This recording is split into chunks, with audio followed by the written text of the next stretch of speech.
Hello, and welcome everyone back to another evening of Dungeons and Dragons. To begin with, unfortunately, we're down a few members today. I say a few, over half the party, unfortunately. We are missing Rowan, Mantra, Balasar, and Yami. So, unfortunately, two of those characters I will be taking upon myself to play. I have been sent their stats, and I will be controlling them. Balasar and Yami will be being removed for the session.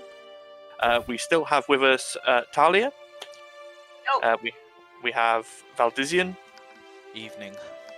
And we have Eridan. Hello. And Ert. So, and Ert, obviously, and Ert. Can't forget Ert. So, to recap on where we were last time. The group had arrived in Maham and spent a fruitful day exploring the city and all that it had to offer. They quickly discovered Valdizian's new problem and set out to resolve it.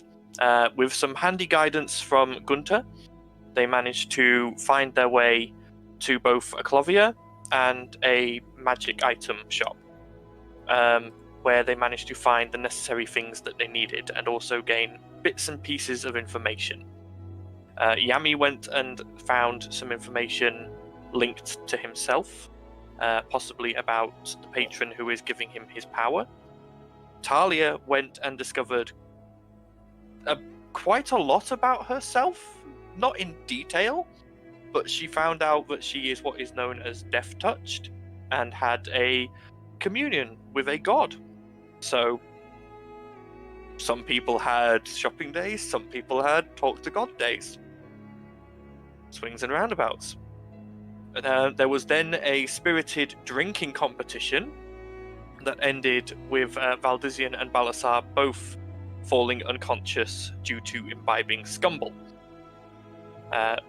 We left off as all of the players had just awoken and come down into the Jigging Jester Tavern.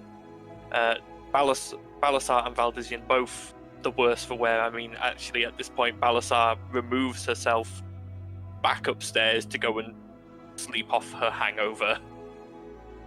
What would the rest of you like to do? First things first, Well, I want breakfast beer. Okay. So you're going for breakfast beer already? Just pop over the music quickly.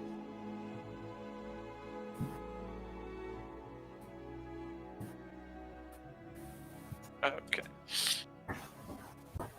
So, it's not early, because of Valdizian's hangover. Most of you haven't actually come down and joined together in the central area until probably about 9:30, 10 in the morning. There's a small crowd in here, not much, mainly people also nursing hangovers, and you can see the various serving men and women moving around, taking orders for drinks and for food. I require water. Okay, so Stale, please. do you flag down a server? I'm just sat at the table kind of with my head down, hoping somebody else gets me water. I hail one over.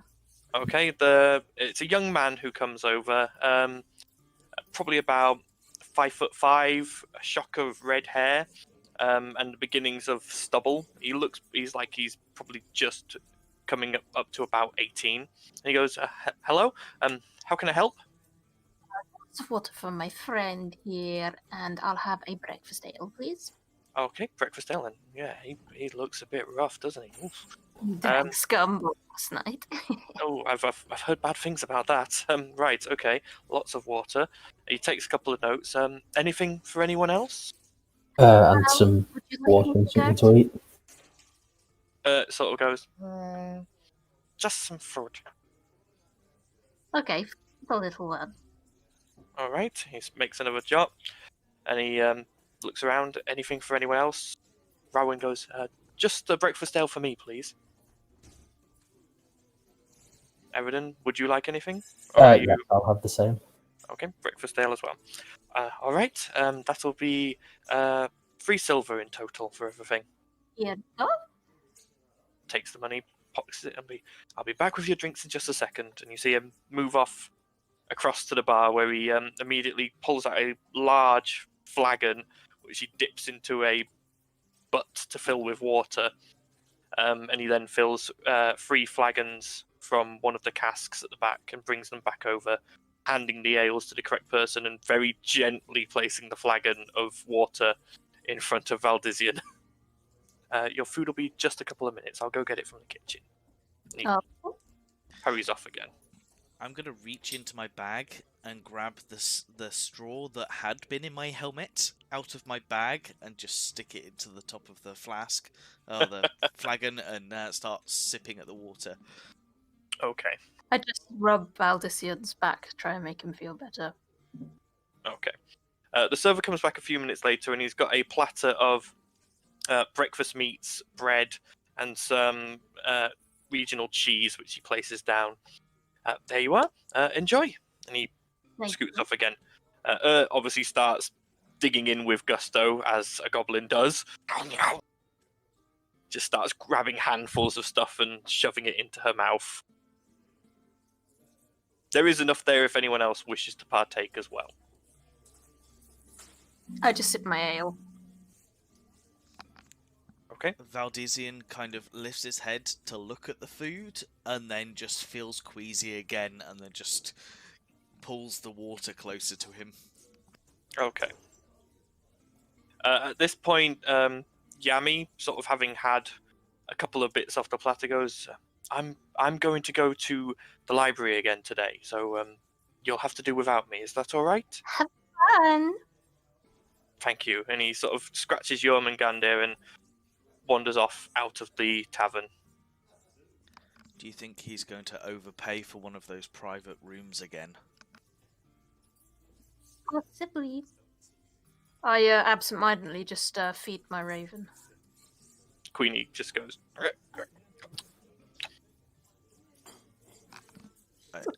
Bird. Anything else that anyone would like to do?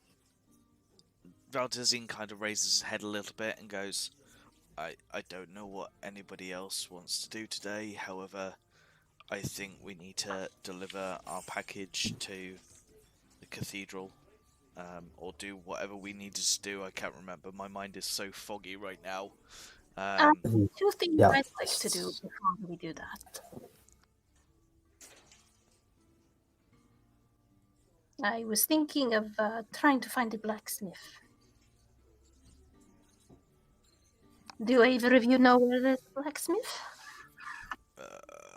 I remember a blacksmith from yesterday, but I can't tell you where he might have been. We actually came across a drunk dwarf near here called Dron Copperbeard, who took us to the blacksmith. Remember the way? Valdizian, roll me a intelligence check at disadvantage. Okie doke. I don't remember how we split up yesterday, so... You would have been with the group that went to the blacksmith evidence. You will remember, but it's Sure. currently we're going to see if Valdizian remembers through his hangover Just a straight intelligence check at... at disadvantage. Okay.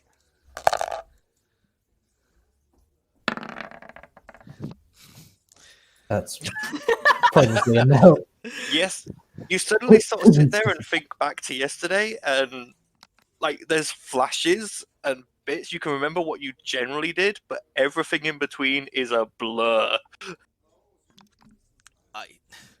Poor Val. I just remember a drunk dwarf. That's all.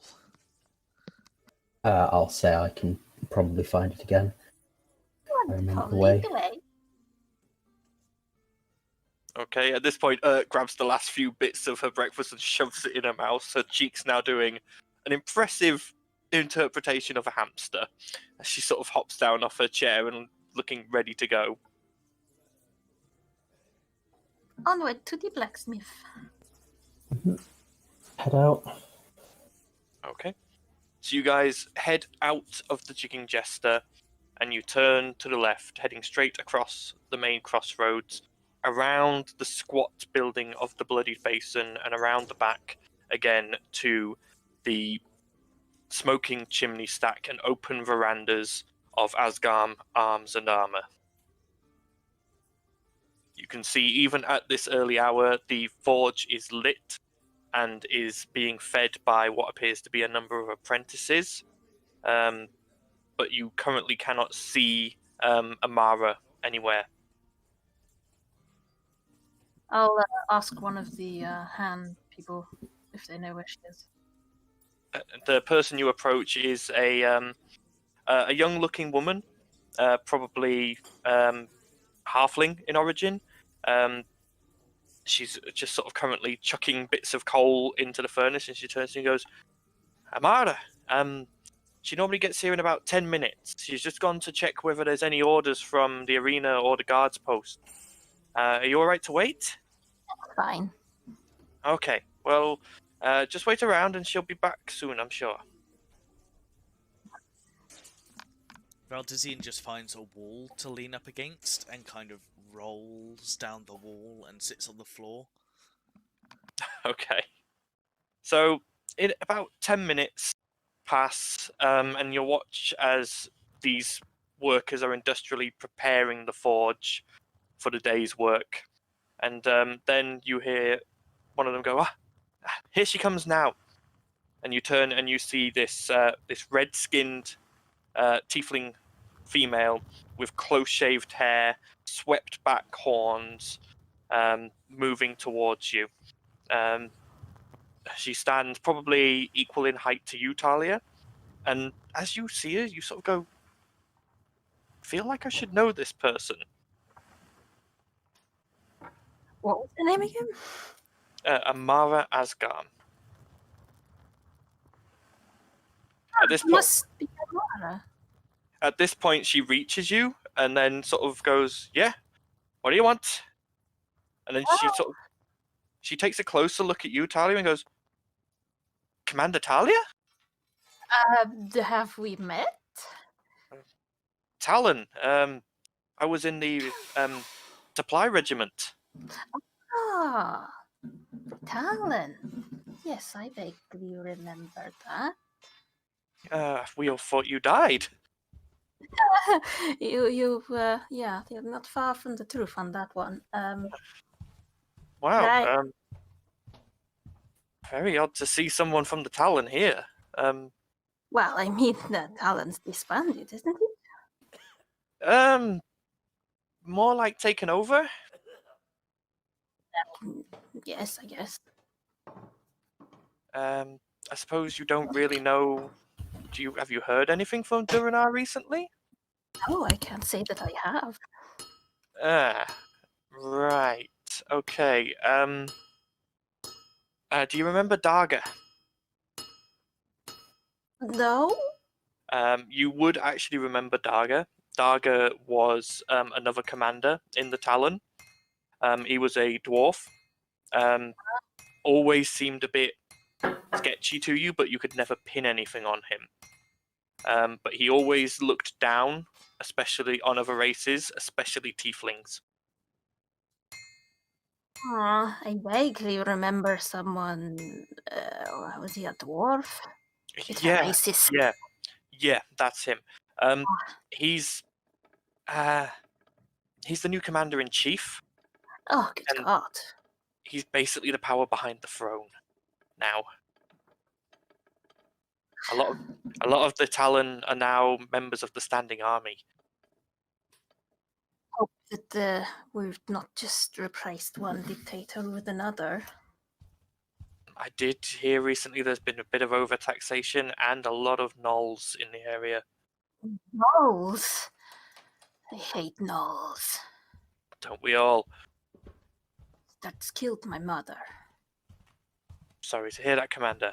Anyway, you're obviously here for something. How can I help? I'm after a commission for some vambraces. Okay. Any particular kind? Probably studded leather? Okay, I can probably work with that. I'm hoping to enchant them. Okay.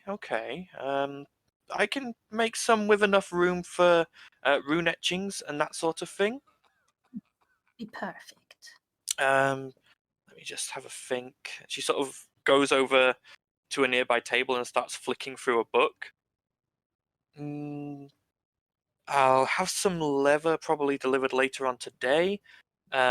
Seeing as it's you, Commander, I'll start work on them right away. I can probably have them done, I'd say 2 days. And again, as it's you, I'll knock the price down. It'll be 2 gold. Perfect. Here you go. I'll pay in advance. I trust you. Thank you. Let me just quickly get your measurements. And she takes a very scorched tape measure and starts quickly measuring your forearms to make sure she's got the right measurements. Right, yeah. Okay, so come back in 2 days and I'll have them ready and we'll give them a fit and a tweak then, all right? Thank you very much. Not a problem. Nice to see you again. And she gives the Talon salute. It's back as well. Oh, anything else I can do for anyone, or was that all your business here today? I believe that's all. At this point, she sees you, Valdizian, and goes, is he all right? Had scumball last night. Oh, ooh. Yeah, he's also never drunk before. I mean, the only person I know who can drink scumble and stay stood up is Dron, but good try, I guess. It was amusing to watch. Tritherian was not with me last night. Oh, you're holy man, right? Yes, He's a paladin. Why yeah. is he? She sort of goes to you, Talia, and says off to the side, "Why is he not just doing that paladin thing and curing himself?" He's too hungover to remember. Oh, that's funny. Anyway, Oh, I've got forging to get to, so thank you for your business. I'll see you in a couple of days. I'll see you in a few days. All right. She walks off deeper into the forge, calling over various helpers, sort of going. You hear her saying, "We've got short swords to make, sets of armor. Get on with it." Oh, Val. And I tap him gently on the head. Come on, let's go visit that, was it an alchemist lady we're supposed to be seeing? Cathedral of Palor, apparently. I think. Hang on, wrong sheet. You would No, remember that. head of the Alchemist Guild, Anula Yes, Clark. Yes, that's the one. Just out of curiosity, would my lay hands pool actually cure my hangover? Your lay hands, if you spent 5 hit points, cures 1 poison or disease. Right. Technically, alcohol counts as a poison. Ah, okay. So you could technically spend 5 points of your lay on hands But pool he's to cure yourself. over to remember. The only other thing that you could use would be a lesser restoration spell. I'm not gonna twig this yet, but in a little while I might heal myself when I actually remember that I have that capability. Pretty much. What are you guys doing? Let's go get this notes from that other alchemist to the head of the Alchemist Guild. Okay. Do you guys know where that is located? Probably ask someone. Might be wise. Okay, we'll walk away from the smithy and I'll try and find someone who looks like they know where it is. Okay, so glancing around, this early in, it's now probably about 11 o'clock. The streets are quite busy. There's people all over the place. Hail a random person and ask them. The random person you hail turns, and it's a large 8-foot female Goliath, dressed in leather armor with dark grey dreadlocks going down her back. And you can see that the armor is just like a vest. Her arms and neck and face are completely clear, and you can see intricate tribal tattoos covering every inch of the skin. Slung across her shoulder, hold both her hands, holding it behind her neck, is a great big metallic club. She just sort of looks at you and goes, I don't suppose you know where the Alchemist Guild is? Guildhall. That way. She points off, Wonderful. and you can see she's pointed towards the Arcane Academy. Behind that. Can't miss it. Lots of buildings. Wonderful, thank you. She starts walking off. We'll head in that direction. Okay. So you guys head back across the crossroads, and you're now heading eastward. You go past the Jigging Jester. On your left, you can see the Arcane Academy looming above you with its MC Escher-esque architecture, staircases going up but upside down, balconies moving and disappearing, arcane crystals glowing all over the place. It's very odd. At one point, you swear that you see part of the stone shift and form into what looks like the face of a goblin for a moment before it shifts and vanishes again. Strange. As you move further on, you're always on your left is this row of almost shop fronts of just various different businesses with residential sort of flats above them. But in between them, you can see on the base of the Arcane Academy. Eventually, as you get probably halfway down this long road, you're now looking between these houses into what appears to be a large park. With numerous lawns, gardens, trees, and a fountain in the middle.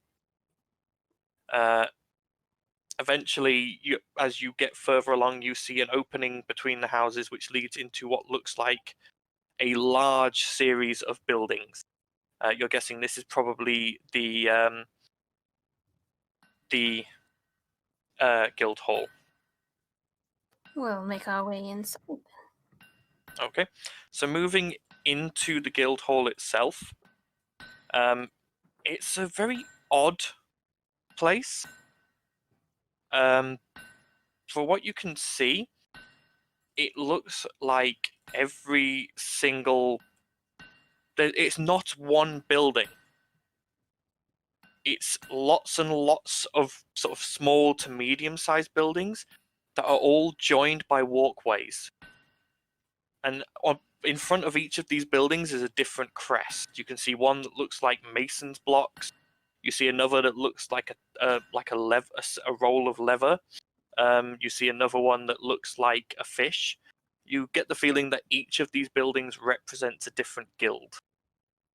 Well, I'm going to hazard a guess that the Alchemist Guild's probably a pestle and mortar. You're not sure. Like that, like a weed. I don't know. Roll me an investigation check. Is that communal or? Anyone who wants to make one can make one. That's a 13 for me. Okay. That's a 12 for me. Okay. So, as you're all looking around, Eridan, you spot it first. Sort of shunted towards the back end of this collection of buildings, there is one that looks like it has been damaged and repaired, damaged and repaired, damaged and repaired. There are scorch marks, there are bits of rubble strewn around the bottom. The windows are cracked. You can see numerous chimneys all sprouting different colors of smoke. And above the door, you see a potion bottle symbol. You guess that this is probably the Alchemist Guild. Yeah, I'll Oh, point it let's head out. inside. Okay. We were Do you told move up? that the halls did look like it needed repairs, so that's probably the right one. So, moving up to the front door, you push on the door, and it opens, and there's a slight jingling sound. And sat there, you come into a reception room. It doesn't look too bad. It's got a nice wooden desk, nice tiled floor. You can see a staircase leading up on one side, and then there's various doors that seem to lead off into other rooms. As you're all stood there, sort of looking around, there is a bit of a bustle, and a middle-aged human woman comes in from a door just behind the desk, and she sort of goes, "Oh, sorry, we're a bit of a hodgepodge. Can I help you?" Oh, yes, we're here to see Inala.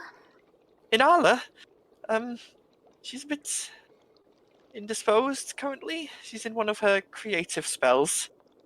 I We suppose you had can. some notes for her. It's kind of Um, important. Well, on your head be it. Up the stairs.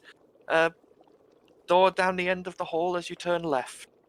Just knock first. And she sort of, you see her sort of scurry back into the room and quickly slam the door behind her. Strange receptionist. Right then, stairs we go. Okay. As you go up the stairs, the quality of this building gets worse and worse. Valdizian, at one point the stairs do creak rather ominously under your weight, and you feel like maybe this isn't very well designed. You get up onto the next floor and you turn to the left, and it's shocking. The door at the very end that you can see and you have been advised is where the guildmaster is charred black. It is absolutely. It looks like it's been burned multiple times. There are also indentations on the walls on both sides, as if something has slammed into them. You can see on the ceiling above it what looks to be some kind of dried-on green goo. Charming establishment. Valdizian, like, feeling as though he's contracted some kind of disease from touching the walls or like whatever, decides to try and use his lay on hands pool and heals for 5. Okay, there's no disease affecting you, but you are now less headachy, less hungover. Your stomach feels settled, your head is clearer. You've still got a bit of a dry throat, but other than that, you feel fine now. Oh, Feeling better? just a small amount. Well, right now. She said knock first, right? And she knocks on the door. Okay, as you guys get to the door, are you in the lead, Talia? I need you to make me a dexterity saving throw, please. Oh god. Okay.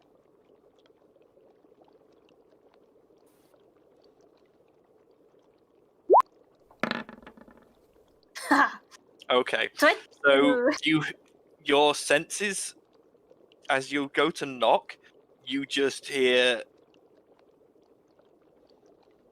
and you hear someone on the other side go, "Oh no!" and you quickly duck back. Get As back over you!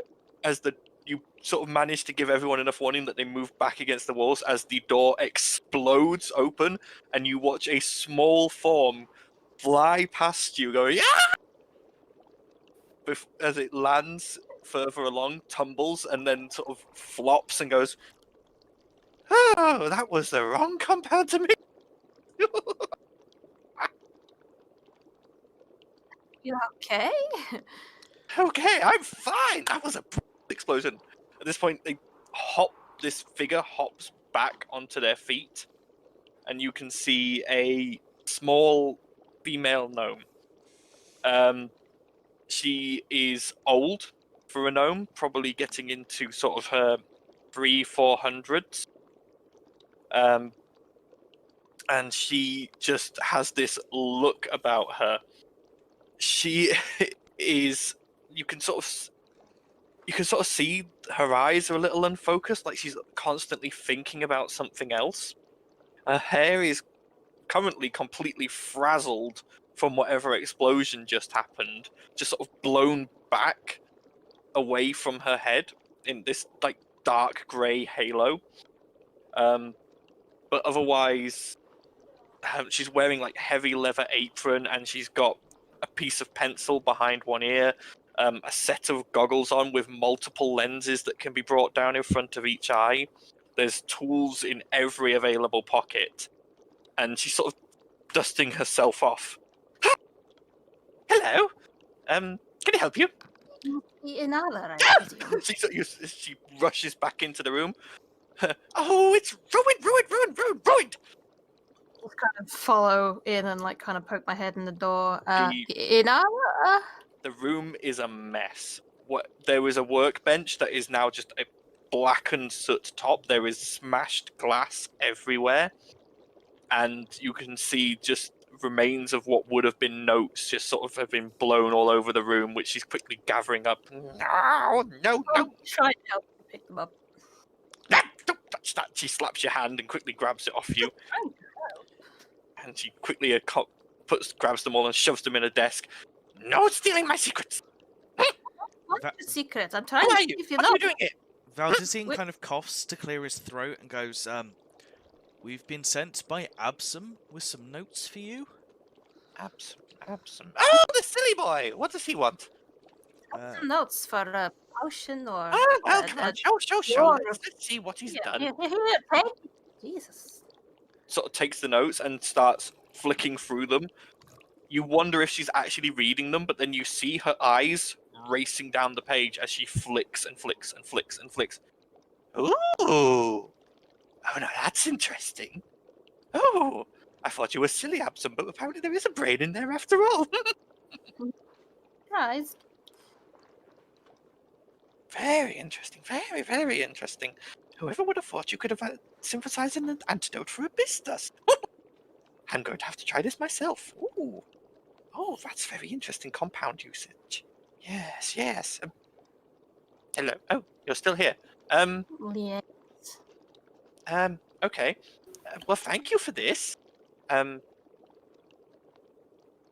But why did Absum ask you to bring this? Can I ask? He's currently synthesizing the antidote. Yes. But he wouldn't have trusted this to anyone. Why did he pick you? I mean, I we think helped we him out on it. smashed down his door. Well, yes, we did. Why smash down doors all the time? That's not really a good indicator of anything. Helped him with a problem. A problem, you say? What kind of problem? Like, this whole town was sick with abyss dust because some crazy people with no Yes. I get faces. That's interesting. That's interesting. So you are fighters, adventurers, sellswords, whatever you want to call yourselves, mercenaries, people for hire. Yes. I am not a mercenary. Shush. So Well, I am. interesting. Maybe you Ex-soldier, can do what that the helps. guards didn't do. Let me pose you a hypothetical. Okay. If people were going missing, and the guards wouldn't do anything about it, what would you do? Investigate? Okay. What if you are an old woman who has absolutely no combat capability whatsoever? What would you do? Pay someone like me to do it for you? Create Ding, we have a super winner. soldier serum. That's not a bad idea. I'll have to start working on that one. She sort of quickly scrambles over and jots things down. Oh yes, that would work. Anyway, yes. Yes. I could possibly offer you a lucrative deal. You see, obviously, as alchemists, we use all sorts of reagents and materials. Some of them I gather from the sewers, or I send people to gather from the sewers. And Dreadful. some of my gatherers have stopped coming back, and I don't know why. Now, I need them to be... Fed up going in the sewers and getting dirty. They live there! Why would they not like it? Never mind that. The sewers. Yes, they live in the sewers. Where else would you expect kobolds to live? Yeah, silly lady. You hire bolts? I hired the sewer kobolds, yes. They're very good at their job. Anyway, so they've stopped coming back, and the chief is worried, and I'm worried, and I want my materials. So, I need someone to go down there who can fight, who can see what's causing this, and hopefully squish it. Now, name your price, and I'll see whether it's acceptable.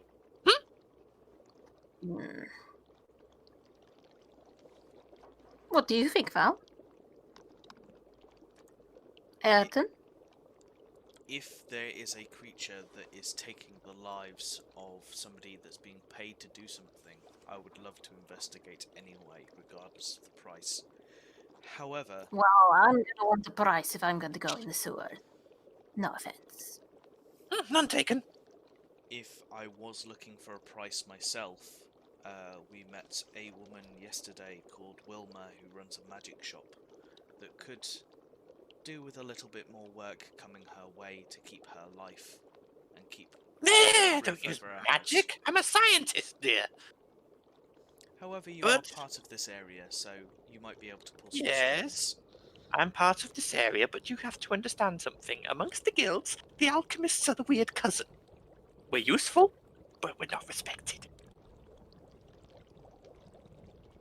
The nobles come to us. The nobles come to us when they need a cure, and then the rest of the time, they forget it. Why do you think we're right at the back over here? We're not high profile enough. About 500 gold. How many of you are there again? We are 8 of actually you. a party of 8. Yes. Yeah, I suppose I could spring 4,000 gold for this from the guild coffers. Yes, all right, 500 gold each. Okay. Half with that, now, half Eridan? on completion. Perfect. Eridan, are you okay with this? Look a little surprised at the each part, I suppose. You get the feeling. You get the feeling that this woman doesn't really understand money other than as a means to an end. For her, money is a way to get ingredients and is a way to further research. Other than that, she couldn't give a damn. As long as she's allowed to tinker in her laboratory, she's happy. Make her change her mind. You've also got to bear in mind, though the Alchemist Guild, as she said, are the weird cousin, they are very profitable. If a noble is sick, the first place they will go is either a temple or the Alchemist Guild. And they will spring a lot of money for a potion, which the Alchemist Guild, if they're clever, can make for much less. So while Inala doesn't care about money, most of the other members, including Absum, who you've met, are probably quite good at making money from not much. Valdizian kind of pipes up and just goes, can you give us more information about what you may have discovered or anything you've heard about the Not sewer me. areas? If you go into the sewers under the Gateway District, where was it? I've only been there a few times myself. Just yes, that's probably the best place for you to go. You'll need to go into the sewers and try and find a kobold. Easy enough, I guess. Do they frequent areas of the sewers? Their clan grounds are under the Gateway District. They're hidden. You won't be able to get in. Actually, she sort of looks around, sees her, and goes, she probably could. She's small enough. But the entrance is designed for kobolds, not for any other mortal. So, as you go down, if you bang on some of the pipes occasionally, it'll alert them that someone's down there who at least is aware of their presence. They may send an envoy up. Shot. You mentioned half now. Yes. Hang on. She sort of scuttles across to the only thing in the room that looks like it hasn't got any damage on it, which is a huge metal safe. And she sort of stands in front of it and goes, starts putting in a combination. And you watch as this dial just flick, flick, flick, flick, flick, flick, flick. Even if you tried to follow this, you couldn't. She's moving it that fast.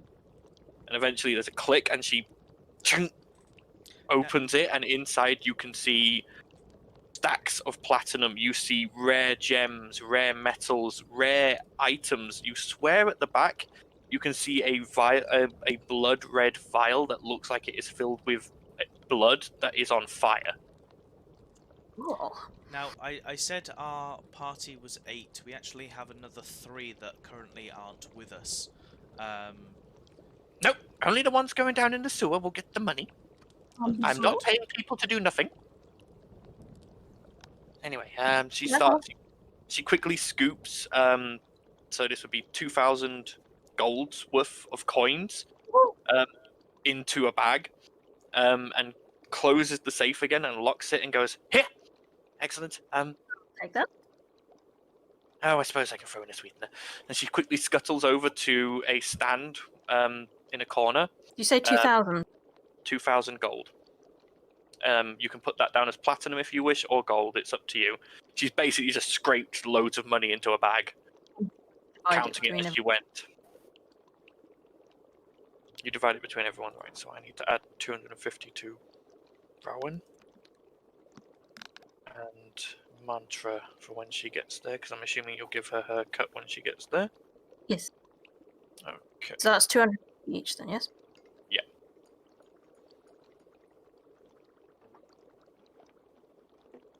Well, that's looking a bit healthier now. Oh, I can't add it. Can't add it to Rowan's sheet, so Rowan is just going to have to remember to add that herself. Right. So she then comes back with an armful for her of glass vials. There are about 8 in total, and she puts them down on a counter and goes, "Right, if I'm sending you down for combat, health potions. I've got 6 standard and 2 greater." 2 standard and 2 greater for myself. And I'll share that between me and Ert. Okay. Anyone else who wants to take some can? So, how many did you just take? I took 2 standard and 2 greater. Okay, so that remains 4 standard between me and... 4 standard left. So 2 each. So I'll grab 2. This is I've got that new. You also have Rowan with you. Ah, fair point. I'll give Rowan her I can't put it down on her sheet, but I'll remember she's got a standard healing potion. Okay, then I'll just 2 greater and 1. Okay. Okay. Anyway, go. Leave me to my work. Come back when you're successful. That would be lovely. I need to know that I can send the kobolds out again. Yes. Yes. Anyway, go. And I kind of half bow and go to walk out. At this point, she quickly, her hand lashes out, Talia, and grabs yours. Before you can exit. Her hand moves to your wrist, as if she's feeling something. You don't have a pulse. Because I'm dead. Oh, I've heard about your kind. How interesting.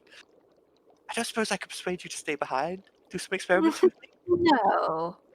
Oh. Are you sure? I'd like to see what poisons interact with you still. I'll pass, thank you. Spoil spot. There, I'll go. Edge away from her and then, kind of walk out the door, but never taking my eyes off of her.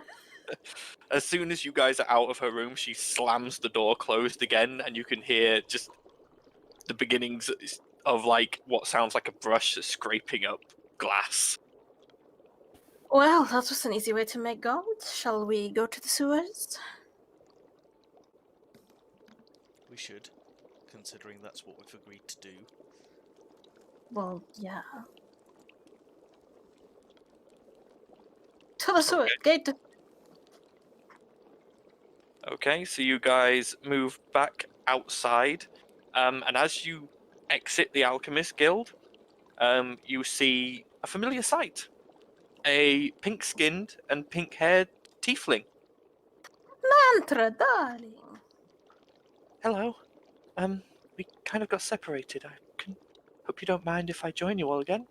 Not at all. In fact, here's 250 gold, and we're gonna go play in the sewers. Oh, all right. Lead on Rob. then. Don't worry, And there's there's just more a creature over that is there. killing kobold. Okay. Or So- others. Or us if we're not careful. So, you guys are now stood in the middle of the guild hall. What would you like to do? You know you need to get to the sewers. I'm gonna ask someone where the gate district is. And the sewers. You guys know you are in the Gateway District. The Gateway District is the northern section of Maham, which you are currently in. And entrance to the sewers, or some pipes we can bang on or something that she Okay. mentioned. So, are you looking for someone to ask, or are you just looking for a sewer entrance? We'll look. Okay. So go ahead and roll me an investigation check.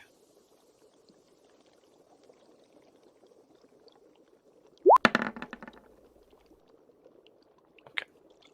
So, glancing around, you can see, as you get back to sort of the main streets, there are manholes and storm drains at various intervals all along the street. The manholes look like you could get down into the sewers, but obviously it would be one person at a time, and also right in the middle of the street. Mentioned something about a grate or something. She did not mention anything. She merely mentioned about the fact that the kobolds live. She's something about only Urt could get in or something like that. Yeah, that was the entrance to the kobolds' grounds in the sewers. That's not an actual entrance to the I'll sewers. look around. Is there anyone watching us? There's people everywhere. There's actually people walking over each of the manholes as you watch. Valdisian there is a gonna kind of... It's obvious. Sorry, Valdisian is gonna do what he did, like, yesterday, thinking it's still the norm, and just point at God. someone and go, "You, sir, where is the entrance to the sewers?" And just point at a random person. The Face person you've palms. pointed at turns, and you now notice that there is a familiar figure behind them, which is the Goliath woman you had spoken to earlier. And this figure turns and goes, "Why, sir, I don't believe I am of the male persuasion." And you see it is a rather gorgeous, voluptuous tabaxi female. She's got to find the description. First one. Fuck.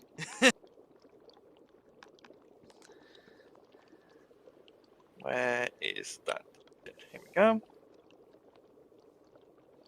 There we go. She looks to be in about her late 30s.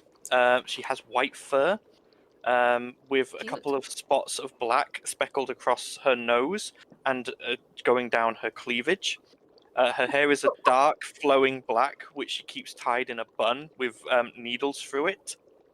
And she's wearing a tight corset top, which emphasizes certain assets, in a deep red with a long, flowing skirt below it. And she looks at you and goes, "Well, well, how interesting. Why would you want to go in the sewers?" We're on the job. She sort of looks at you and goes, "It sounds like a rather nasty job. Well, I don't know how to get into the sewers, but I'm sure you'll find someone who does. In the meantime, if any of you ever want any company, feel free to check out my establishment, the Silk Cheek." Valdisian kind of name. puts his hand over Ert's eyes just to kind of almost protect her a little bit without thinking actually what he's doing. Okay. She goes, Nick, "Oh, pal. where are my manners? My name is Madame Rouge, and I am the madam of the Silchi. And this is Hilda, my bodyguard. I believe it's polite to offer your own names when someone introduces themselves. Talia, darling. Talia, nice to meet you. Nice And you? You. Apologies. People call me Thunderbone. Valdisian Thunderbone. Oh my, I've heard many a brag of that sort. I don't believe it until you prove it, darling. I do not understand. Barking up the Don't wrong tree worry. there, darling. She sort of comes up to you and trails a finger down your chest and goes, "Don't worry, I don't mind teaching for the right price." I just kind of hiss at her. I'd back off if I were you, sweetie. Oh my, rather protective. And you, tall, strong, and silent over there? Eridan. Very nice. And you two ladies? Mantra. Rowan. I see.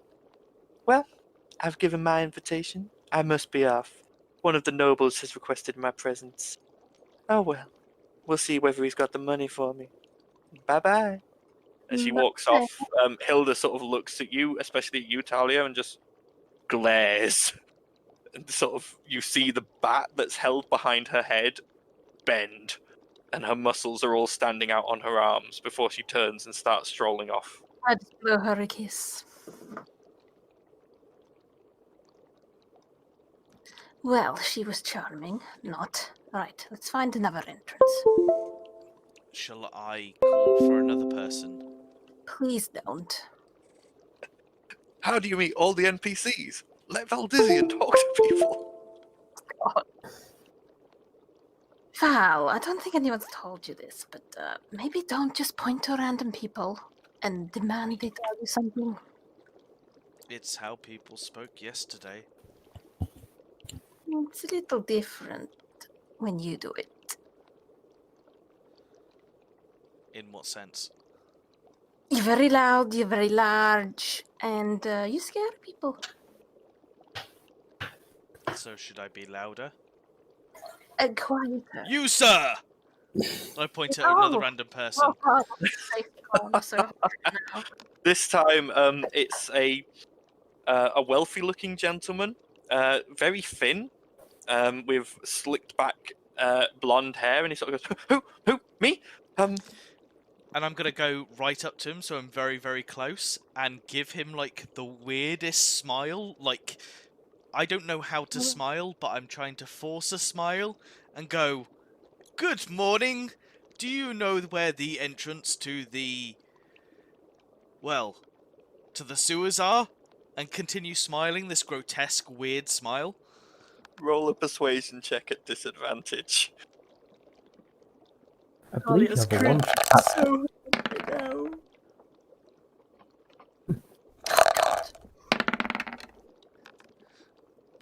That's not actually that bad.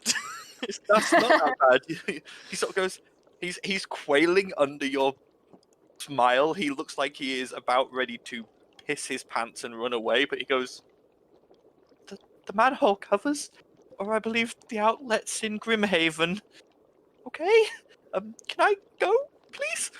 Yes, darling. Sorry about my friend. Thank you, have a good Runs day. off. He's gone. He's gone. And you can see he looks like he's probably heading towards the nearest guardhouse right now to report the strange person who just questioned him about sewers in the middle of the street. there Random we go. crate and go down it, or Val makes a scene again. Okay. We need to go to Grimhaven. That's what he said. No, What any he said random was, manhole cover or the outlets in that place. We're gonna go in the manhole cover before the guards get here, because you just I- scared that man half to death. I don't think I can fit down a manhole cover. looking at Try it with your wings, Val, it would be a stretch. I would have to make you make a First, dex and I'll roll. push you down the hall, huh? If I can't fit, we go to Grimhaven. Fine. Okay. So is Valdisian trying to go down the manhole cover first? Yes, Then I'm because going that's to what jump on Talia him. wants. Okay, so make me a dexterity check to see how well you manage to fit your wings into this small space. I'm just gonna jump on him. Well, that's Nope. not going to happen. Oh, Nope, you start moving down, and then you feel the bottom of your wings just hit the pavement, and you can immediately feel there is no way you can tuck these close enough to your body to fit down this manhole cover. If you didn't have the wings, you'd be fine, but with the wings, you cannot fit. I said I was too large for this.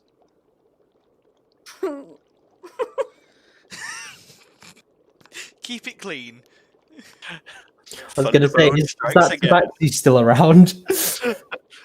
No, unfortunately, she has left. Although there is now a crowd of people watching this strange dragonborn apparently floating in a manhole, whilst a tiefling is pushing on him, trying to get him in. okay, this isn't working. Let's go to Grimhaven before I die of embarrassment. Thank you. Do I have to roll a dexterity check to see if I can get out and not remain No, stuck? you're not stuck because your wings didn't go in. So you quite easily climb back out, and you quickly move the grate back into place. So you guys have gathered that Grimhaven. Yesterday you went to the Sapphire Docks, which was on the western side of the city. And when you arrived initially, you tried to go in the east gate, but had been told that that was the Grimhaven entrance and wasn't the correct entrance for tourists. And you had been directed to the northern gate, so you would correctly assume Grimhaven is probably to the east. Head back to where they wouldn't let us in and see if they'll let us in now that we're on the job. Well, looking from where you're stood, where you currently are, just outside of the guild halls, as you look, you can see there is a gate that looks like it is an inner gate that leads to the eastern section of the city, without having to go outside and back round the outer walls. Head that way then. Okay. So you head east as a party quickly and trying to sort of avoid any more notice from the people who have all now sort of having hushed conversations about this weird group of people trying to go into the sewers. You eventually reach the gate, and as you get closer and closer to the gate, the houses become less and less nice, to put it as simply as possible. Whereas before there was large townhouses with nice verandas and colourful paints, it's becoming more and more hovel-like. You reach the gate, and as you reach the gate, the paved road ends. Is now a dirt track on the other side as you pass through. And whereas on the side you're coming through, there's only 2 standard guards. As you pass through the gates, you can see on either side, as you go through, there are 2 guard houses, one on the left, one on the right, and there is 5 guards stood in front of each, and you can see them watching you enter, and obviously clocking each of you as you come in. And as you pass through, there are no more houses. It is just slums everywhere. The best that you can see is some makeshift shacks, and a couple of more normal looking sort of buildings, but they are all run down and dilapidated. Many have boards across windows. This place is not nice. Also, immediately a smell hits you, and it is the smell of decaying fish. It's the smell of slaughtered animals. It is animal waste, human waste, rot, decay. Every bad smell you could possibly come across is all just hitting you as you come through these gates into this section. Welcome to Grimhaven. A lovely smell. So, Now let's find that outlet. yeah, so where you have come in, you are on a road that heads straight south down towards what appears to be the ocean and a set of docks. To your left and right, there is literally just slums. You can see straight down ahead of you at the docks, there are a large number of sort of warehouse-style buildings, that seem to be a bit of a bustle of activity. And before them, on the left, at the very end of this road where it forms a T-junction, you can see a massive black iron structure.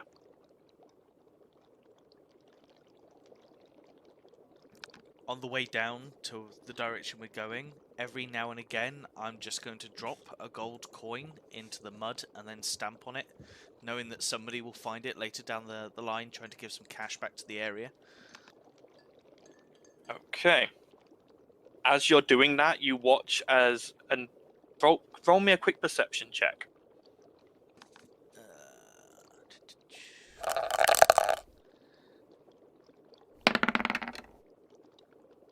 Nope. Okay, you have no idea what's happening to those gold coins. Okay. So you guys move further down this road, and eventually you reach the T-junction. You're now stood in front of... just in front of this large black iron building to your left. It is intimidating. Very, very intimidating. It reaches a good few levels above you. And you see no windows, only one door. And flanking either side of this door, you see what at first glance appears to be a pair of giant black iron statues. But then you watch as one of their heads turns, and a pair of glowing red eyes just stares right at you.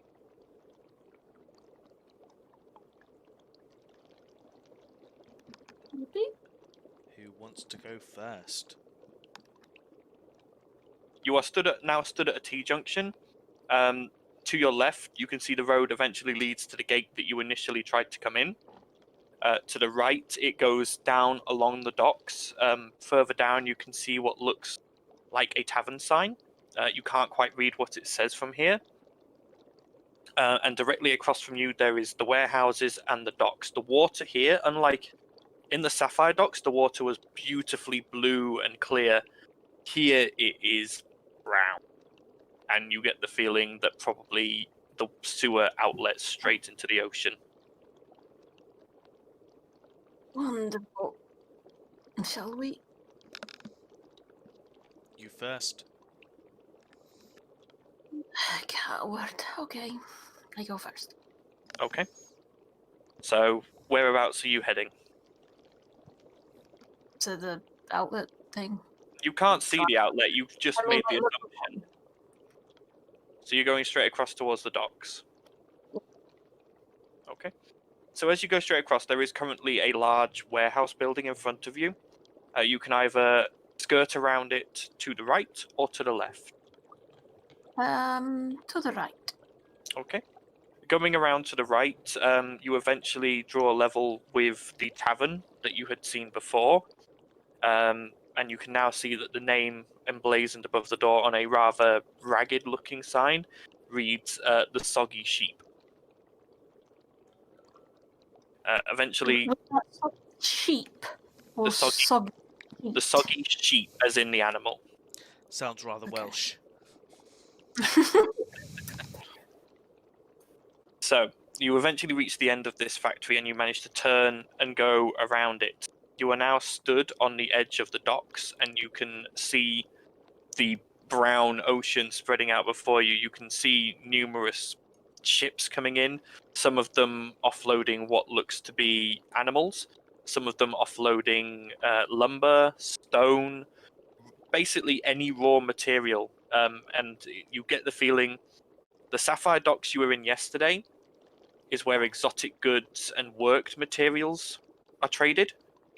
The Grimhaven is where all the raw goods come in and then get processed to be sent across. Roll whoever wants to see if they can spot a sewer outlet. Roll me an investigation check. I think a few of us will probably do that. Well, fuck. I I'm rolled a sure well. natural 1, so I got a 5.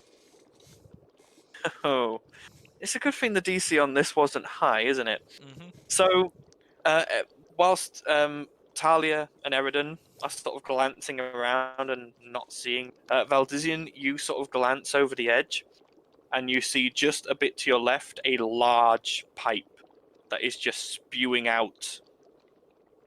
It's just a horrible looking liquid. I think that's the route we need to follow.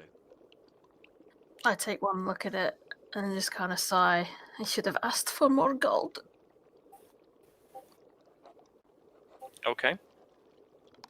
So, are you guys going to try and get down to the sewer pipe? Yep. Yep. Okay. So, bearing in mind, it is obviously just literally letting out into the ocean. The pipe itself juts out a bit, so you can sort of top of it one at a time, and then try and sort of obviously lower yourself down into the pipe if you want to. The only other way would be to jump into the ocean and try and approach from there. Oh, I'm jumping in the ocean because I don't need to breathe. Okay, you jump into the ocean, Doesn't mean you can't and you taste. immediately sink 20 feet down. Oh, shit.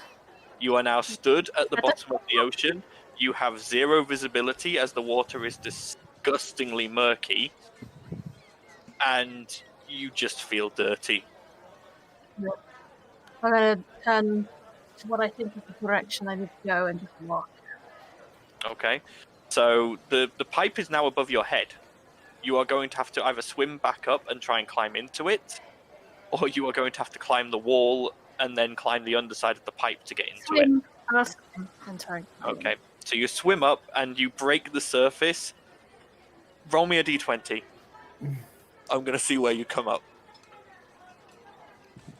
This could be interesting. Okay, you come up, and you, fortunately for you, haven't come up directly under the sewage coming out of the pipe. You come up. You have come up just a little ways in front of it, and you watch as various brown slurry is just plopping into the water in front of you. Gag. You look in, and you can see the entrance is barred, but the bars are extremely corroded and should either easily be bent or broken. Climb up into it and give them a good kick. Okay, roll me a strength check.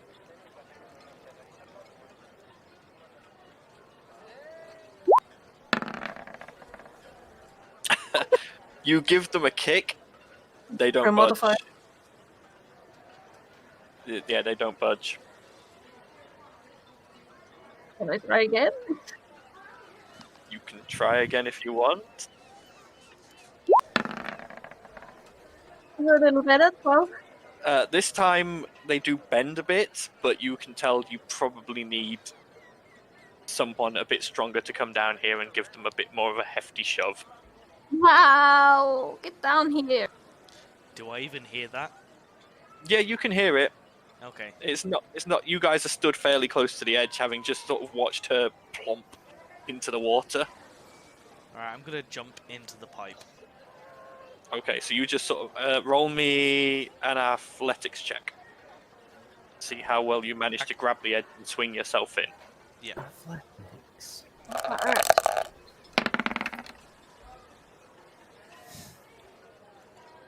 It's not high DC for this because it's a big pipe. So you manage it, but your wings clip the edge as you go in, and you sort of wince. You don't take any damage, and you're now stood in the entrance to this pipe with Talia. This is the most people you can fit before the bars and side by side in this pipe. Did you get these bars? I can't touch them. I'm gonna try and bend the bars, I guess. Or try and move the bars. Is that just a straight strength check? Straight strength check, yeah.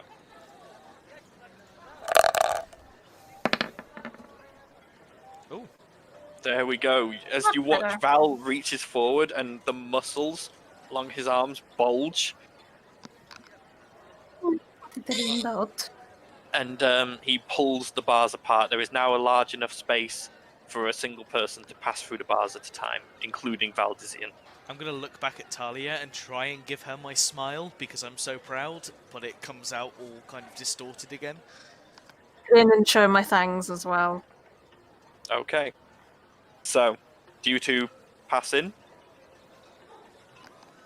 I'm gonna shout up and say, the route is clear. Ish.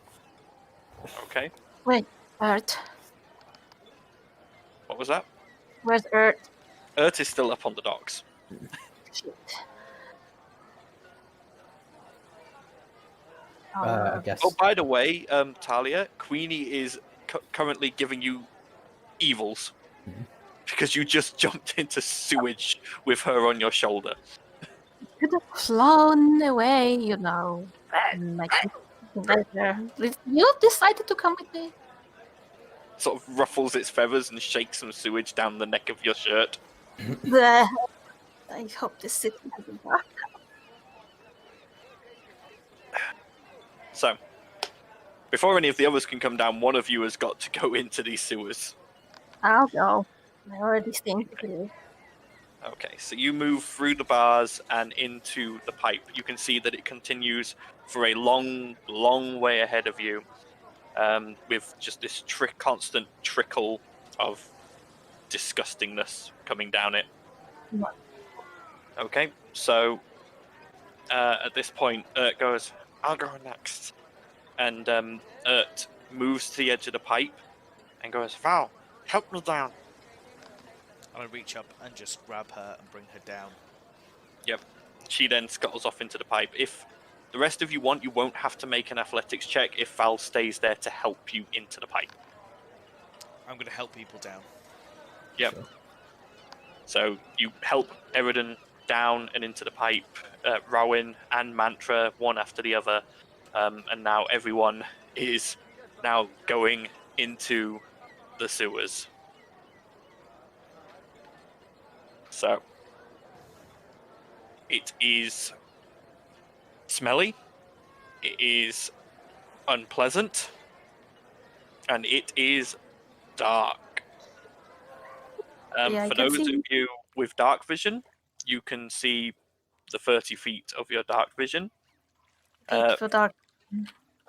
For those of you without, it is pitch black. So I believe everyone is fine except for Valdizian and Rowan. So close to me, I can see fine. It's fine. And Unless you have to watch. I'm gonna reach and kind of grab Rowan's hand as well, so that I can kind of guide her through whilst Tali is guiding me. Okay. So the pipe is large enough for two people to walk side I have by a torch. I have a torch. I'm going to light the torch and hand it Okay. to Val. You light the I just- torch and you watch as the flame lights up. There is a light green corona to the flame as it burns the various gases in the air. Ew. Here you go. I should help you see. And I'm gonna hand it to Val. I let go of Talia's hand so that I could grab the other thing, and then kind of look to Rowan and go, and drop her hand as well. Okay. She doesn't seem too fussed. So, you guys are now in this long, straight sewer pipe. I'm assuming you would like to continue down it?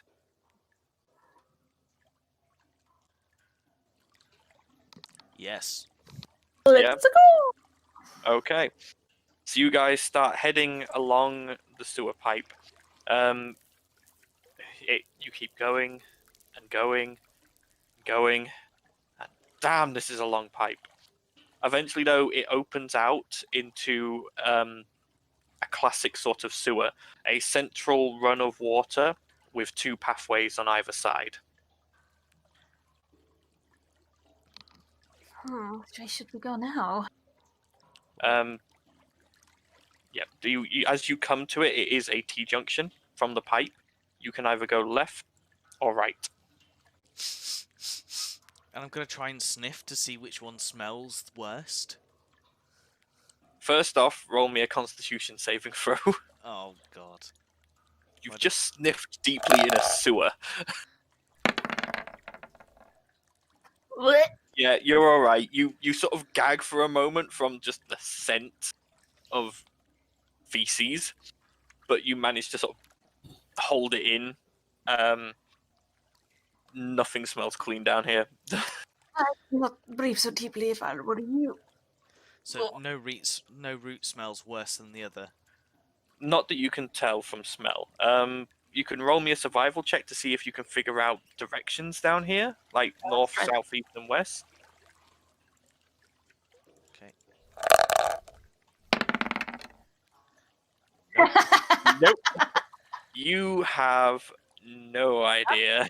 1 second. Let's just go left. Look at that. What's the worst I could... I think potentially we should split Okay. up.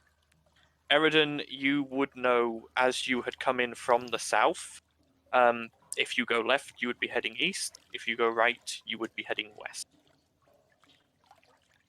I'll ask which way we're intending to go. I can get my bearings. So you know that you were wanting to try and, if you wanted to speak to the kobolds, you would have had to head.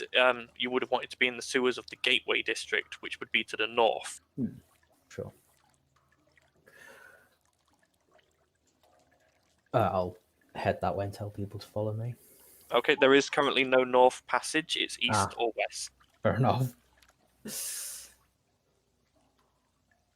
try east. East, then. If there's another split in the road that could lead north. Maybe. Okay, so you turn and you head east. Moving down, about 30 minutes passes, and you do eventually see what looks to be another T-junction coming up. At this point, who is currently... let me roll to see who I'm going to make do this. Or Who is currently in the back of the party? I think I'm towards the back. Okay, would it be you and Ert? I think it's me and who's Steph's character? Because we were Rowan, using wasn't it? Yeah. we were using Okay. the torch at the back. Yeah, so I'm going to need you and Rowan to both make dexterity saving throws. I can't use DnD Beyond, so I'm going to roll her for herself. She passes. You pass as well. Okay, you're fine. As you're sort of working along, you hear a strange gurgling sound, and it's coming from above you.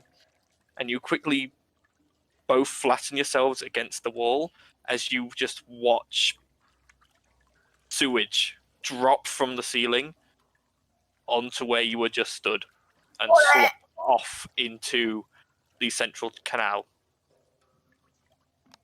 I definitely should have asked for more gold. That looked a little chunky. Oh, don't say that.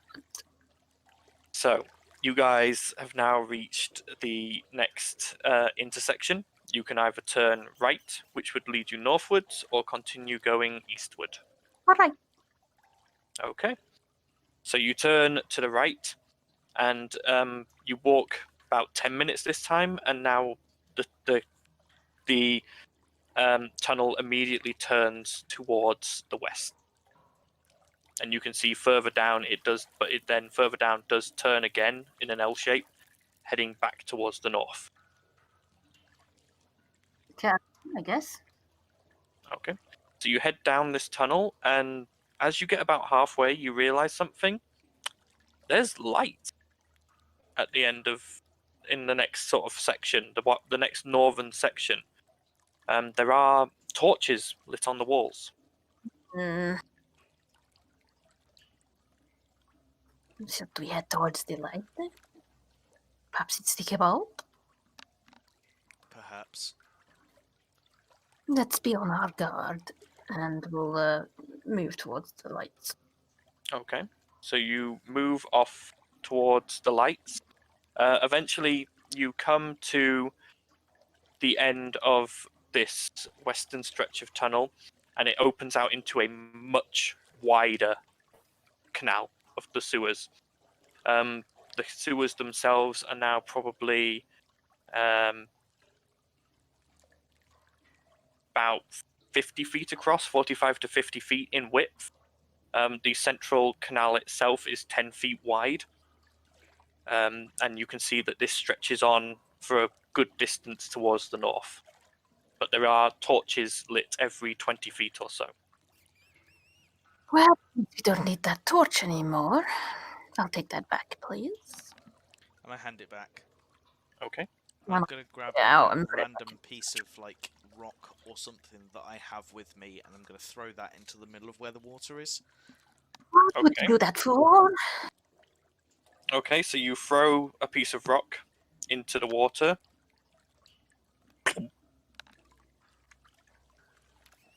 Nothing happens.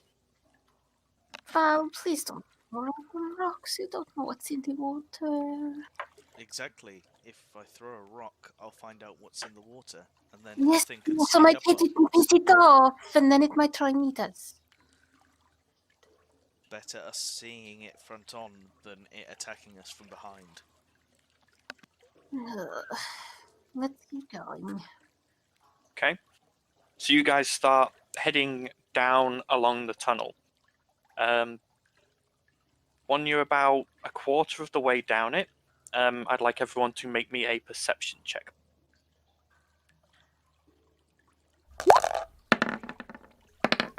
Martin. Okay, Sorry. There we go. it's okay. Mr. Wow. Super Perception. Yeah, I got observant, didn't I? Yeah, Oh wait, I think that should be +9. It's +5 for. It's high. it's high. Yeah. So, Valdizian, you don't really notice anything as you're currently chatting with Ert. Rowan and Mantra seem to just be trying not to focus on where they are. Talia and Eridan, about I would say about 100 feet ahead of you, you notice a different light source. You see two of them just sort of floating in the air, and it's odd. They look like almost like luminescent jellyfish that are just hovering in the air.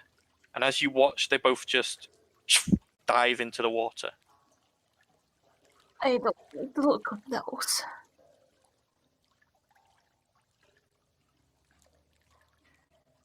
What would you all like to do?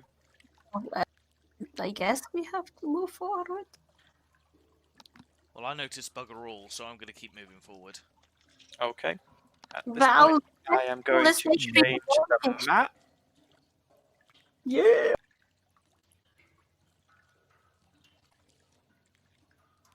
Everyone can see the new map, yeah? Yeah. Okay. Just need to zoom properly. Pretty sure I've set up everyone with the correct controls for their characters, so fine. So, as you guys continue along, as you draw ever closer to where you'd seen those strange floating lights, how am I going to do this? I need everyone to roll me another quick perception check.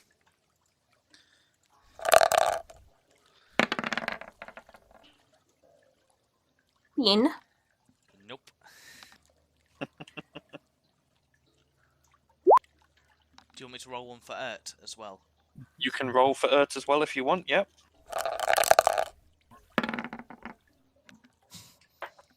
Oh, why does that come through as me as... Oh, because I'm the only one logged in. Yeah, it still says Earth. No. That's fine.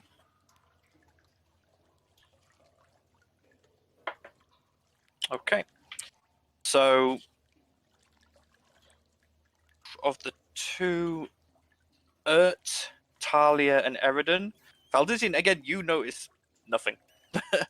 You think that this is just a really weird sewer. Talia, Ert, and Eridan, you notice a strange movement in the water. Val, you know I told you off about throwing rocks earlier. I think Throw there's more something rocks? in the water. Yes. Okay, and I grab another rock and throw it into the water. Okay. As you throw the rock and it plops into the water, a form bursts from the water. and a giant crocodile bursts from the water, snaps the rock in its jaws, and crushes it. I need everyone to roll me initiative.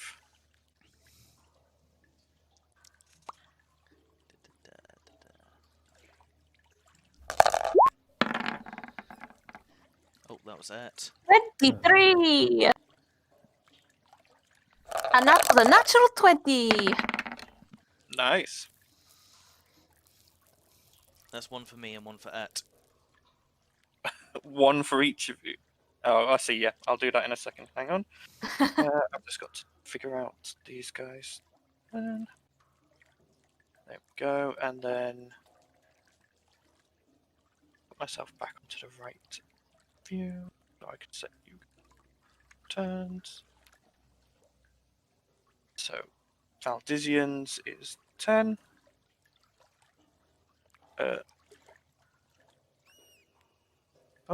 That's not very good. Ert's rolled oh, yeah. Not Yeah. great at all. And then I quickly need to roll for mantra. Just select a token so that it comes through.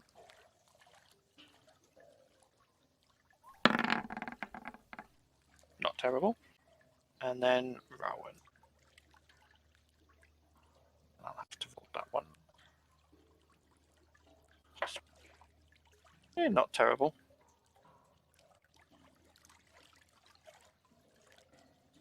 Okay, let me get some different music on and we can get this combat started.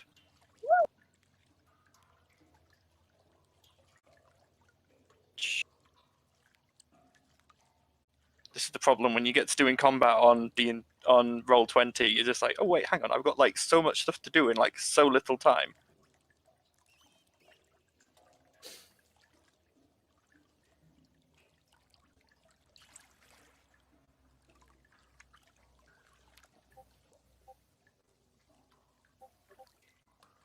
There we go. That's a bit of music going. Okay. First up is Talia. I would like to cast Ray of Frost on it. Okay, go ahead and cast Ray of Frost on the giant crocodile. 14 to hit. On a giant crocodile, that does not hit. Damn it. You quickly mutter the incantation that you've learned and thrust your hand out as a cone of Arctic wind surges out of your hand. But the crocodile sort of ducks back under the water and comes back up out and gives off a low. Can I do bolts from the grave as well? Yep, Okay. it would be Yep. count as a bonus action if you haven't used your I'll do that then. ability. Okay. Oh wait, no, he's not in range. I'll move until he's out. Hang on, I'll do my movement first. I'll get a little bit. Okay. Let me see, he's not far away.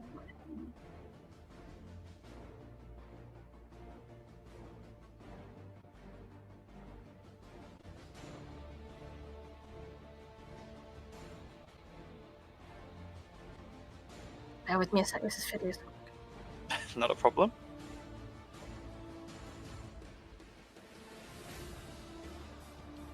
Within range, now I can do.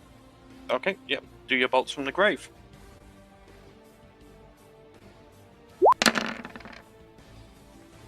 To hit. That one does indeed hit.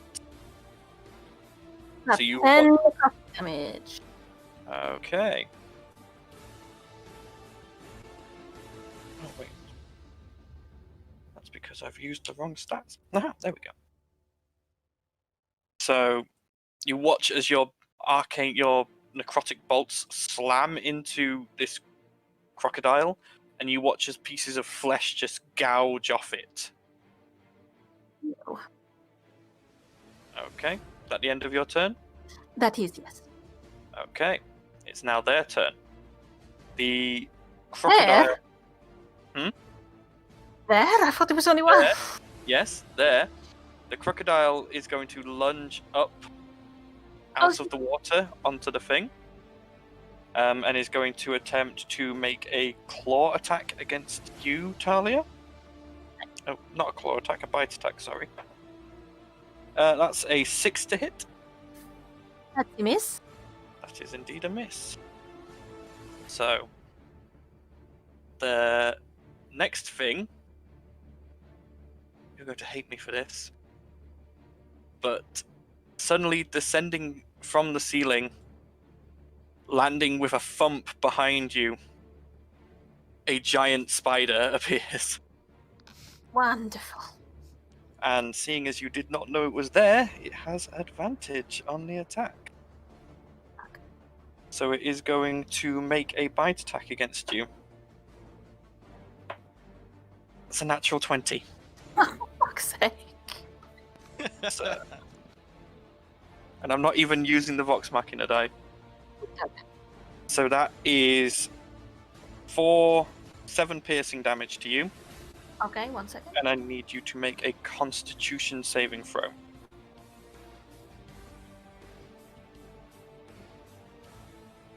You said that was 7 damage, yes? Yes, 7 damage total. And Constitution save, did you say? Yeah, con save, please.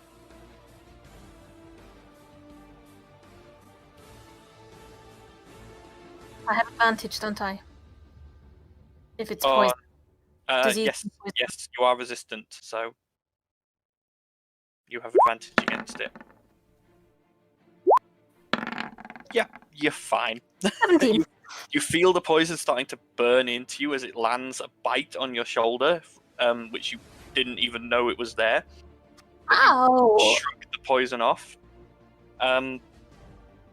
Right, and then both of them are going to use a bonus action. You watch as the spider, its head splits open, Fuck. and you just see its brain just wobbling there. And the crocodile opens its jaw, and the jaw just keeps opening and opening, and you watch as the seams along the edges of the jaw split open and blood starts pouring out. I need everyone who can see that. Yep, basically just everyone who can see it. Everyone needs to make me a wisdom saving throw, please.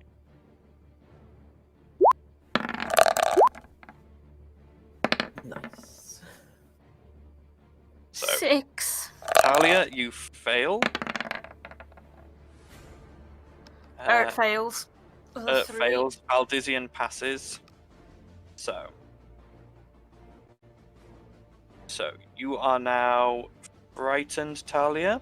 I'm going to use just trying to find a correct sort of Token. token to show that. I think I'm just going to use that one.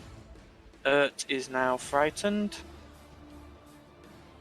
And I'm going to make Rowan's save and then Mantra's save.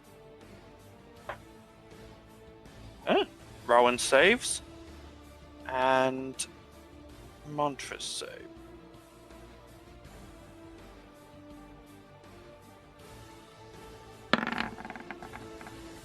And Mantra saves with a natural 20. Okay. Nice.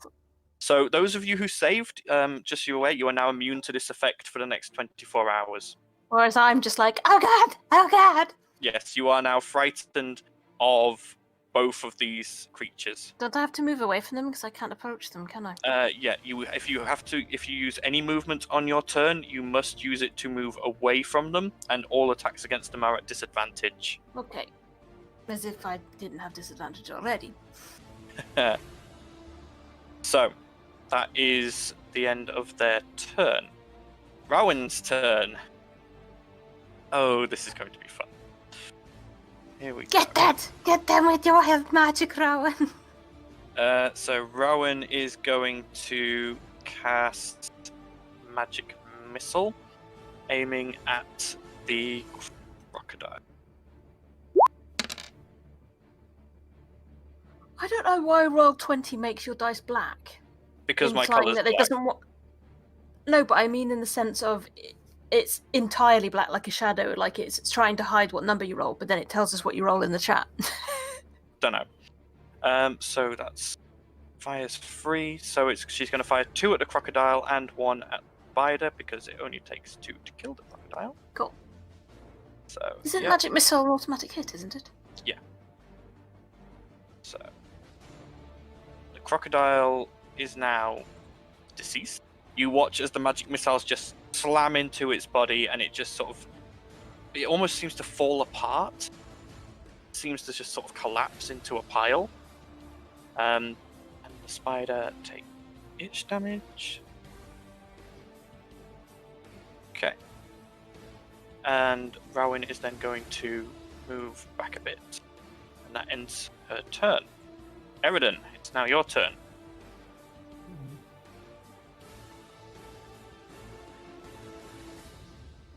I can't click on myself.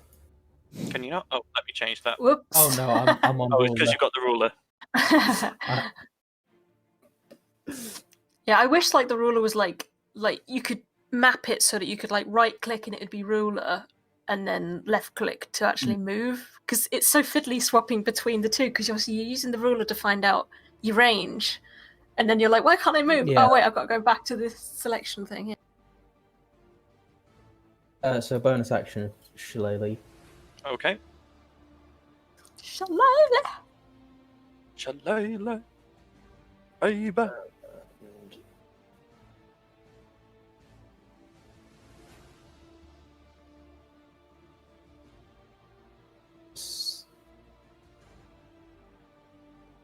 That probably doesn't hit. On the spider, no, unfortunately not. As you go to swing, the spider just sort of scuttles back a bit, and it turns to you, its brain wobbling. Mm-hmm. You can still see like the eyes are staring at you from where they've been split apart to the sides. Anything else you want to do, or is that your... you've done bonus no, action. that's all mine. Yep. Okay, so it's Mantra's turn. Mantra would have actually been on the same side as you guys, so I'll put it there. So Mantra is going to... She is going to cast Chill Touch on the spider. That hits. So the spider now take that damage. As you all watch as Mantra mutters a few words and thrusts her hand out, and you watch as a spectral skeletal hand appears over the spider and just breaks against it and grabs on. And you see just cold and frost spreading out, crusting against the spider's chitin, and it goes, but it is still standing. So next up is Valdizian. Okay, so I am going to sweep my cape to one side and go into flight mode. Okay. And use because I've switched to... Bear in mind, I will say the ceiling here is only 20 feet high. You are in a sewer tunnel. Maybe Maybe save the wings for outdoors. I think about it, and then I put my wings back under my cape and go, okay, and move closer towards the spider. Let's get see how far I can move. So I'm going to move 30 foot to get up to the spider. Cool. And of course, it's got to be War Pick. Yep. Go ahead. That just hits. Cool. And I can call Divine Spite straight after, can't I? Yep, you can add your smite as soon as you know if it hits or not. So if you want to add a smite to this, spend a spell slot, and if it's a first level slot, it's 2d8 damage. Okie doke. Let me just get my other little card thing as well. So I need to know that. Oh yeah, because you're going to be using that, aren't you? Yep. So that's an extra d6 radiant, I believe. Yeah. So how do I actually do the damage from Beyond 20? Just on Roll20, just type /roll 1d6. for if you're using Nemerwood Sigil. Or you could just click the dice icon and just click a D6. Or do die. Oh, because I've already done the damage, haven't I? It's all Yeah, you've done the This four is just hit. additional stuff, yeah. Yeah. Oh, crap. Sorry, it's just randomly changed to a different scene on the stream. Oh. So, 1d6. Yep. And then my smite Okay. does... D8. 2d8.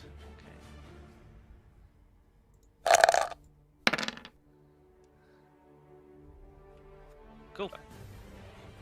14. That is just over what you needed. As you bring the war pick down and there is a flash of radiant energy, you watch as it just digs into the exposed brain of the spider, smashing it into a pulp. And the spider just collapses bonelessly. Moving on. It's now Ert's turn. Okay, I'm a little confused that...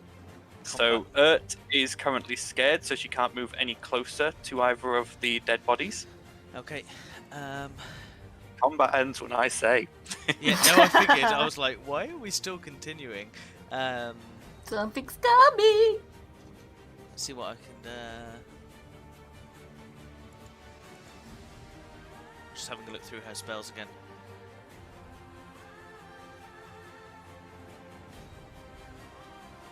She's going to cast Sanctuary, Okay. Ooh. and she's going to cast it on Talia to give her a bit of protection. Yay! Yep, okay. So Talia, you are now affected by the Sanctuary spell, which I believe What does means that do? everyone's got...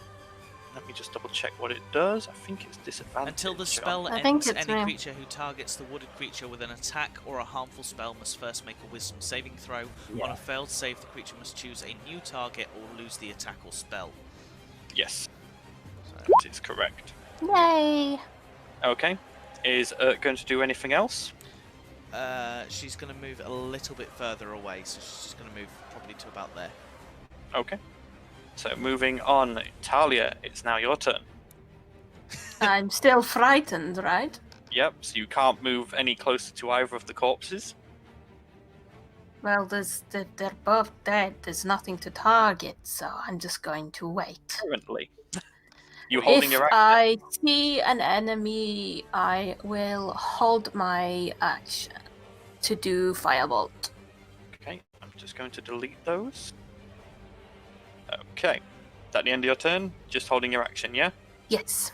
Okay, so as you watch, you see from both of the dead corpses these strange jellyfish-like creatures that you had noticed before This seems familiar. float out of the corpses. Disco lights! Nope. Okay, neither of them get that back. That one for the moment. It looks like a sperm in the turn order. So, Talia, you have your held firebolt if you want to choose Yes. one to cast it at. I will cast it Okay, here. so go ahead and roll your attack. Or roll your firebolt. That is a 19 to hit. At disadvantage, as you are scared of this creature. Like I said, 14 to Still hit, hits. sorry. Still hits. Yay, 5 damage. No, sorry. Yes, 5 damage. Okay. So, you watch as the fire bolt lashes out from your hand and splashes across this creature's strange, sort of jelly-like flesh, and it leaves a few singe marks, but not as many as you would have hoped. I'm assuming because I hold my action, I don't have a bonus action. Yes, you don't have a bonus action. Okay, that's my turn then. Okay. So it is now their turn. Neither of them gets that back. So they are both going to try cast Phantasmal 4 on a different target. I'm just gonna go to grab a drink quick. Okay.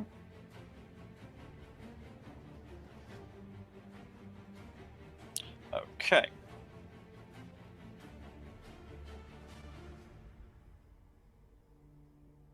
Just double checking this. Yep. Okay. So, the range 3. So they're both going to move back away from you guys.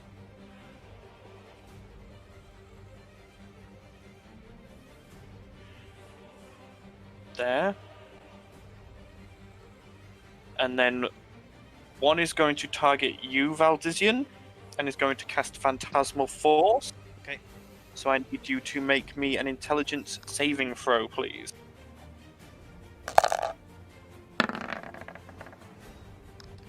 That'll be a no. That is a fail.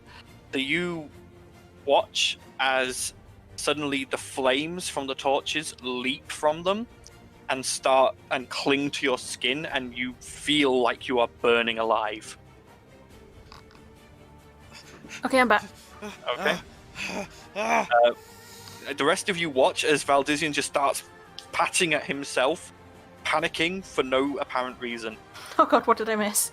And Talia, you will also now need to make me an intelligence saving throw, please. Oh, lovely.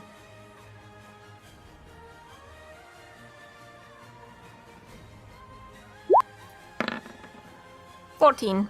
That is a pass. You Oh, feel thank God. some kind of magic try and enter your mind and change your perception, but you manage to sort of shake your head and shrug it off. That is the end of their turn. Now Rowan's turn. I'm going to grab a drink now as well. Yep. So Rowan is going to... Yeah, we're going to do this. I've got to. I can't Oh god, not wild magic, no. So she's going to use Tides of Chaos to gain advantage on one attack roll. And then she is going to cast Scorching Ray at advantage.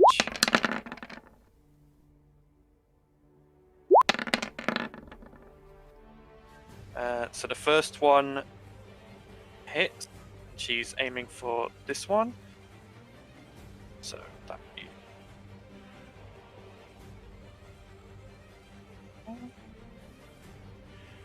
Then more Scorching Ray.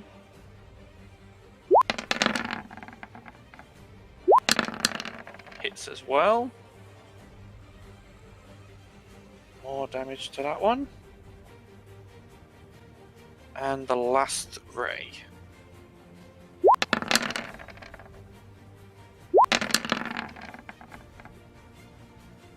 Hits as well. That's some good rolls. Yes. Okay, so you watch as Rowan just sort of launches forward these 3 bolts of fire from her hand, and they just lash out and slam into the same sort of jellyfish over and over. And again, you watch as scorch marks appear all over it, but it doesn't...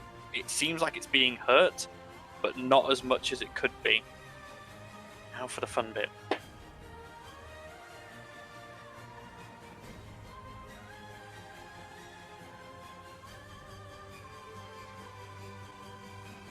So where I should have had the wild magic table up in front of me. Where is it? Ah, okay. So you then watch as Rowan's eyes just seem to glow. And she sort of looks around a bit confused, not sure exactly what's happened. Okay. It's now Eridan's turn. Is dash an action or a bonus action? It's an action. Unless you're a rogue, then it's a bonus action. Yeah, that's what I thought.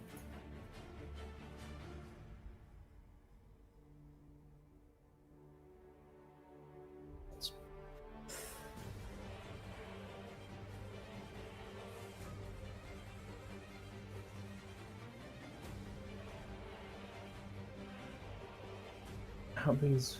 1 second. 40 foot, yeah. What?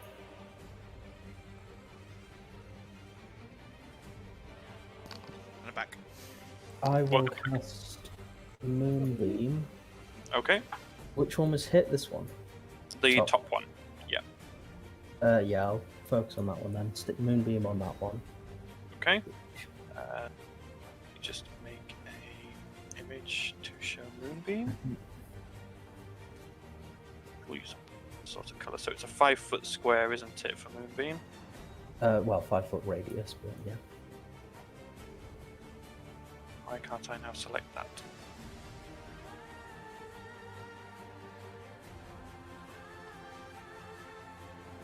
That's what I wanted. No, not both of them, just one. That's really annoying. Hang on.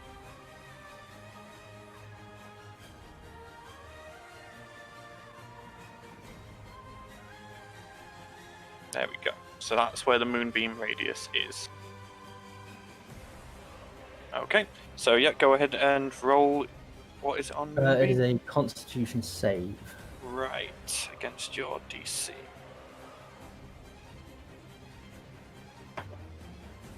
That is a 20. Fair enough. So that's a save, so I believe that's half damage. Half damage. Yep.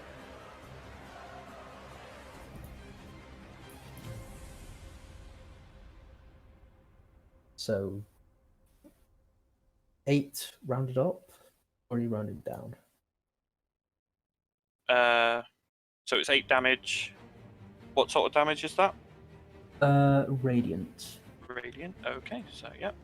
So you watch as, for the first time, this creature seems to, it sort of shakes and quivers as the radiant damage blasts into its form, doing a decent chunk of damage to it. Anything else you want to do, Eridan? I will move off a bit.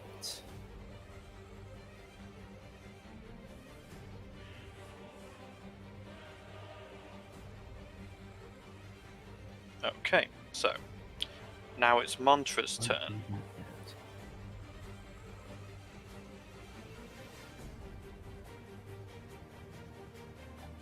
Still has... Oh no, Chill Touch would have faded when the spider died. Would fear not have subsided No, when they died? no, because the fear wasn't caused by those creatures, it was caused Ah, okay. by these. The effect was being caused by them. By the What, blue sperm. like you? Okay. So Mantra is going to cast Chill Touch again, because it's about the only thing she can do from that range.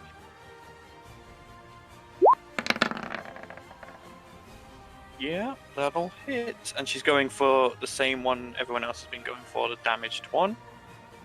Oh, unfortunately only 1 damage though. But it is now grabbed by that same ghostly hand. Okay. So, that ends her turn. Valdizian, it's now your turn.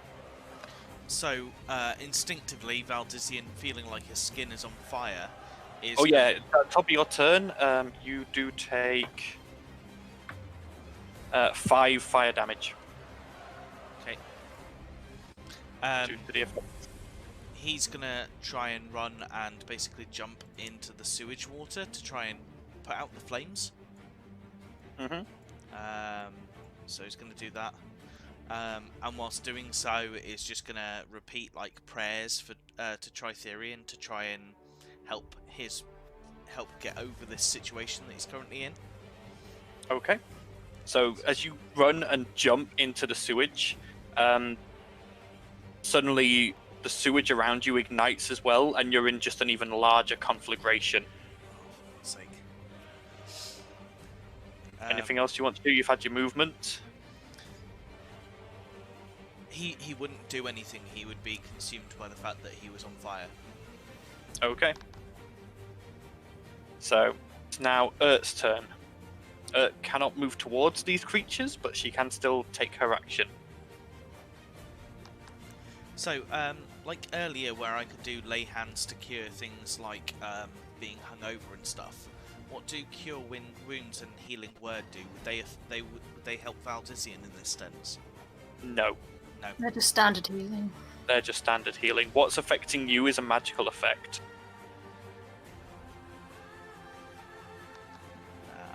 In that case, is just going to keep moving a little bit further backwards, but further towards the water as well, to see if she can kind of see what's going on with Valdizian. Okay. So moving on, Talia, it's now your turn. Okay. I'd like to do firebolt and hit that one. Which one? The top one or the bottom one? Top one. Okay. Go ahead and roll your attack at disadvantage, because you are still frightened of it. 16 to hit. 16. That does indeed hit. 3 fire damage. Again, you watch as it splashes against it, and again, it just doesn't do as much damage as you thought it should. And for my bonus action, Oh. I'm going to do Bolts from the Grave on it as well. Urt, can you have roll another Wisdom save for me? And Talia, when you finish your turn, you need to make one as well. Yeah, so okay, Bolts from the Grave? I'll do Bolt from Grave and then I'll do that, okay. Yep, again at disadvantage. Don't bother, you haven't hit. Okay. Wait. Oh yeah, I suppose. You yeah. watch as No, I the get it. you watch as the necrotic bolts fly and just the jellyfish just sort of weaves between them. And you say wisdom saving throw. What the hell? I didn't Yeah. press that. Ignore that. That would have been good. That's annoying, but yeah. So wisdom saving throw. Okay. That's So Urt has now shaken off the fear. 5. I did not. Talia, you have not. You are still Scared extremely of a bloody jellyfish. God damn it. scared of these things. It's So just a moving big on. stupid jellyfish. It is now their turn. Yes.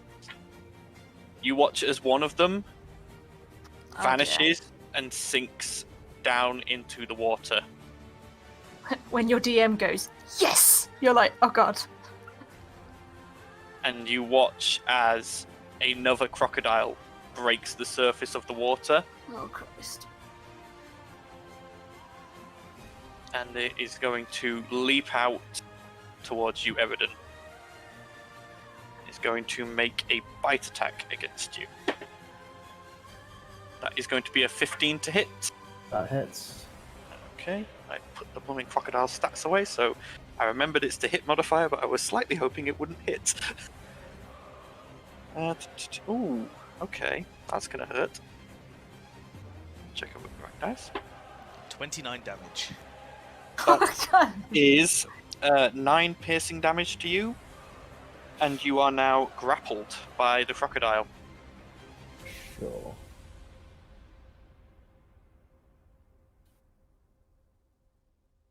We're all going to die down here. The other Yeah. jellyfish-like creature, you watch as it. Start of its turn, it does the. Oh, burn yes. damage from. Yep. So go ahead and roll. It takes the con save first, doesn't it? Yep. That one's a fail, so it takes full damage. How much did it fail by? Or was it just in that one? It wasn't a nat 1, no. But below it- 13. Yeah, below 13. Yeah. So 9 9 damage. Okay. This jellyfish, you can see now there is like this sort of luminescent green blood dropping from various wounds, and it sort of seems to be moving slower.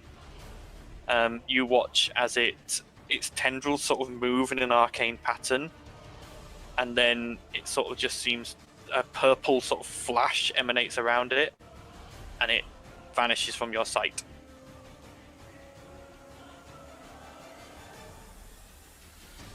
That is the end of their turn. Will that affect me in any way? Because that was the one that had targeted me. Nope.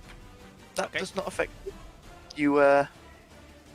Yeah, no, it doesn't have to stay in range for that effect to stay on. So, it's now Rowan's turn. Rowan, seeing Eridan being grappled by a crocodile, is going to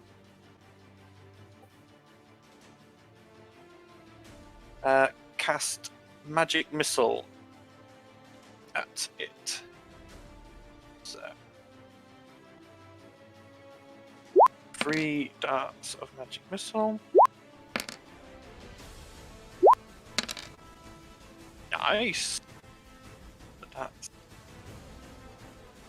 You watch as this crocodile just gets riddled with bolts of force, and there's now just holes in the body. But though there's holes where it should mean that it was almost like an instant kill, but it's still moving. That's the end of Rowan's turn. Eridan, it's now your turn. So you are currently grappled by the crocodile. Can I still use Wild Shape? If I'm Good grappled? question. Sure. I think you can still use all your actions.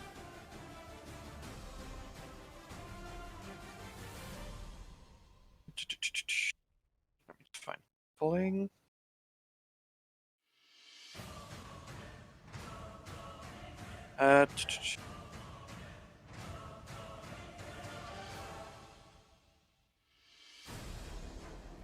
Come on. Your speed is 0. Yeah, no, you can do anything you want. So yeah, you can. Can you not do You a can saving throw to shape. get out? I mean, he can try and get out if he wants to. It's a strength check to see if he can escape, but he can Or wild dex. shape. Or dex, yeah. I'll turn into a direwolf then. Okay, hang on. Let's get the token.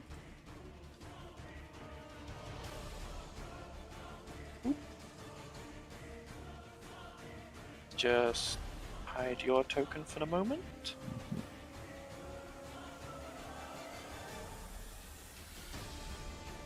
No, Direwolf's so a cute. large creature, Yep. and I'll just give you control of that. There. So there you go. You are now a direwolf.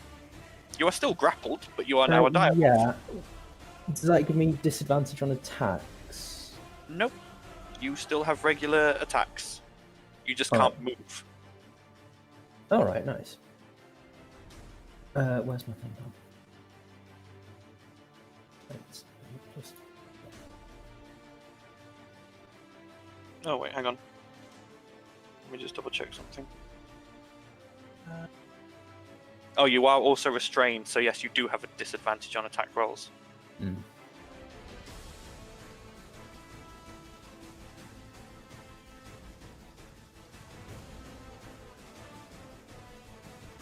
I'll say try the attack. No, not well. Look. What did you roll? You rolled 8 Eight, against the crocodile. Yeah, no, you go to bite, but the creature's scales are just too tough for you to get a bite through from your current angle. Okay, so it's Mantra's turn. Mantra still has the chill touch.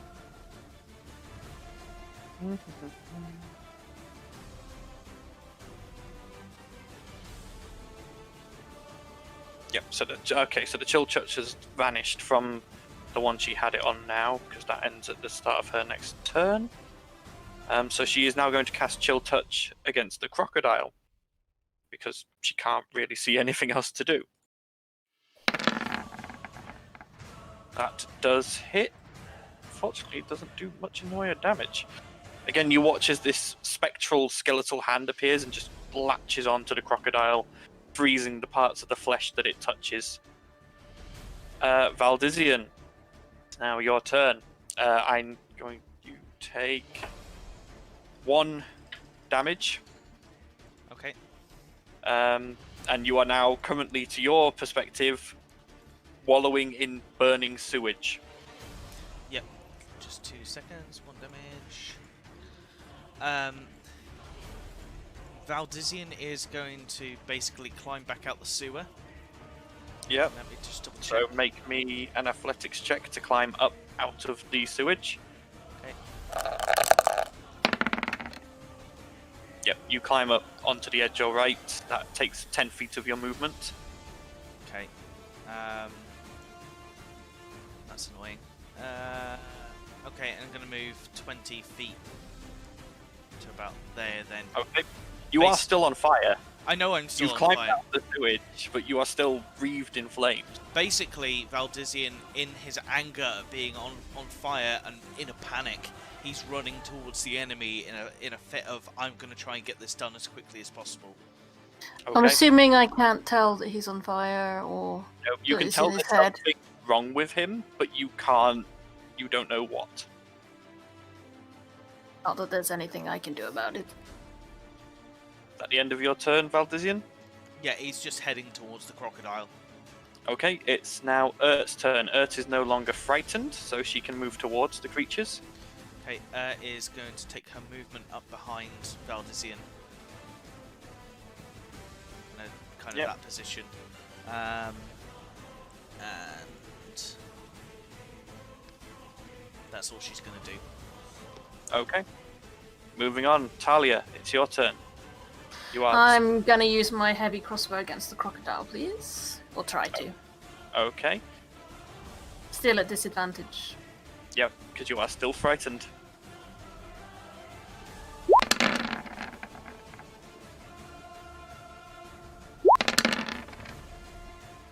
Five to hit, I miss. Yeah, no, you go to fire, but your hands are shaking so badly that it just sort of pings off into the darkness further down the sewer. And then I panically try and do bolts on the grave again. Okay. Again at disadvantage. That does 15 hit. to hit, 6 necrotic damage. Okay. And then I'll take a wisdom saving throw, yes? Yes, take your wisdom saving throw. The crocodile is now looking extremely battered. It looks like it could fall apart at any second. Oh, for fuck's sake, 4. No, you are still frightened. God, what is wrong with... Why am I so cursed? This is bullshit. It is now the creature's turn again. Okay. So. The crocodile is going to make another bite attack against you, Eridan. Mm-hmm. That's a 17 to hit.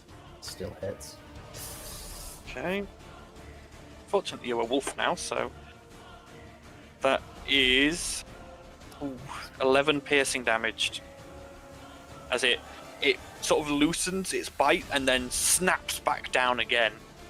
You can feel the teeth sinking really deep into your flesh. So.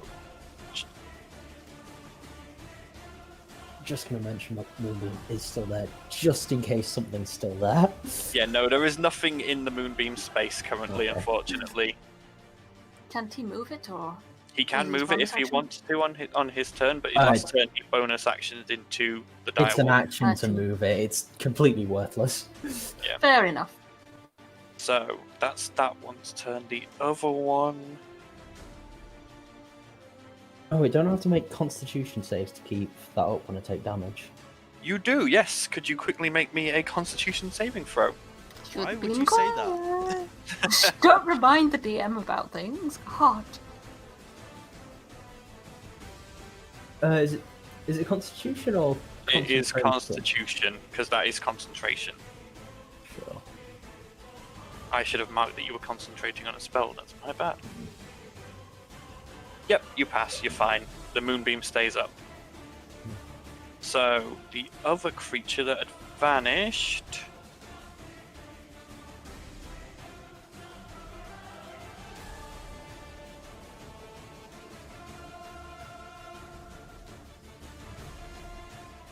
Okay.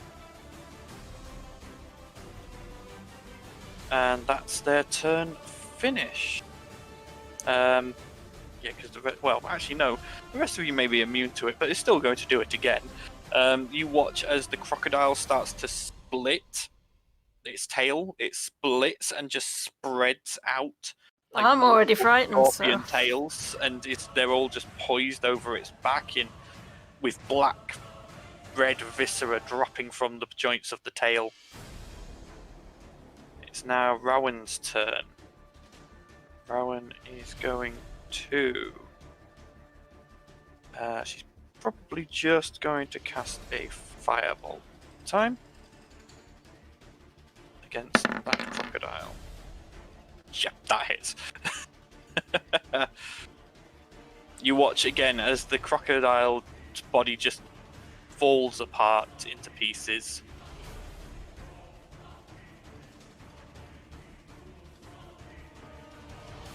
Leaving floating there now the strange jellyfish-like creature that you had all seen before in its space. That is the end of Rowan's turn. Eridan, it's now your turn. With the death of the crocodile, you are no longer grappled or restrained. Nice.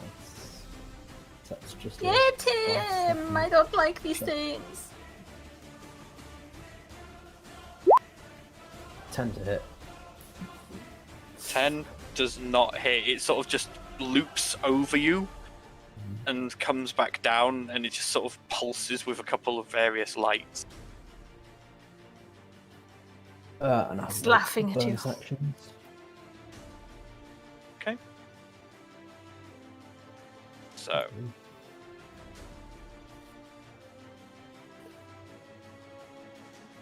moving on, it is Mantra's turn. So Mantra is going to...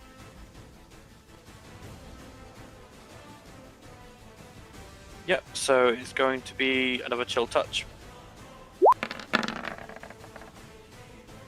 That does not hit. You watch the spectral hand this time try and latch on, and the creature just seems to wriggle out of it, and the hand dissipates back into the arcane. Valdizian, it's your turn. Oh, Mantra is actually going to move up. So Hunter's Mark is a bonus action, so I can cast that and do an action, correct? You can, yes. Okay, so I'm going to cast Hunter's Mark on it. Okay, Oh, why is it? so it's Hunter's marked. I don't know why it wanted me to do that. That's you're meant to do that after you've done an attack, because that's the Hunter's mark okay. damage. Ignore that then. And Okay. then what I'm going to do is I am going to run up to it and try and grapple it. Okay. You run up and you try to grapple it, and it's just slippery and weird, and you can't get a good hold on it. Unfortunately, this creature is immune to being grappled. Okay. And that, I'm guessing that's all my actions. That is the end of your turn. It's now Ert's turn. Okay.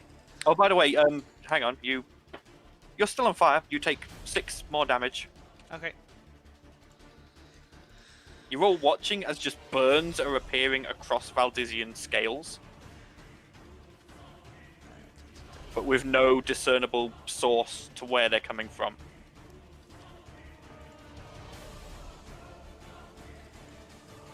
Just trying to work out what to do. Bear with me 2 seconds.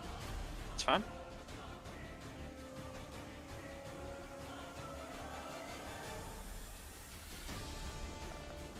Oh, this is going almost as good as I thought it would.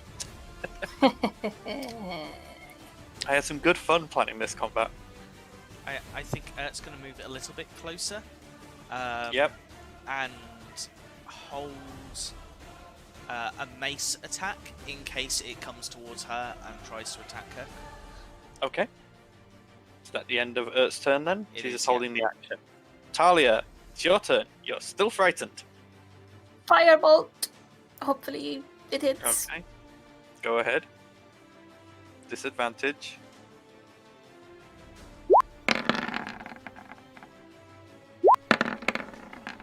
That 10 to hit. does 14 hit. to hit, sorry. Does 1 hit, and fire do- damage. You do get sneak attack on that should you choose to take it. Yes, please. So go ahead and roll at a level 4 rogue, I believe. 2d6, did it? Yeah, 2d6, I believe. Should be 3 actually. I'd have to check. 4. 5 fire damage in total. And then bolts from the grave. You can't because you used your sneak attack. Oh, yeah, okay. That's cool. I'll just do my wisdom saving throw. Again, then, you watch as hopefully. this firebolt splashes across the jelly-like flesh, again leaving just a few scorch marks. Oh my god! And you have 19! finally passed your save. Everyone is now immune to the effect. Hooray! Yay! Oh, sorry, wrong one. Okay. It is now their turn. Evil jellyfish! Kill the No. evil jellyfish! Neither of them passed that. So the one in front of you, Eridan, is going to... One of its tendrils is going to lash out towards you. That is going to be a 20 to hit. Come on. So I'm guessing that hits, Yeah, not a crit. Mhm. Don't worry. So Chose the direwolf because it had better armor. that is 7 necrotic damage to you, and your direwolf's maximum hit points is also reduced by 1. Sure. It's a really good thing that one of our spellcasters and our other Dragonborn are just not here right now. Yeah.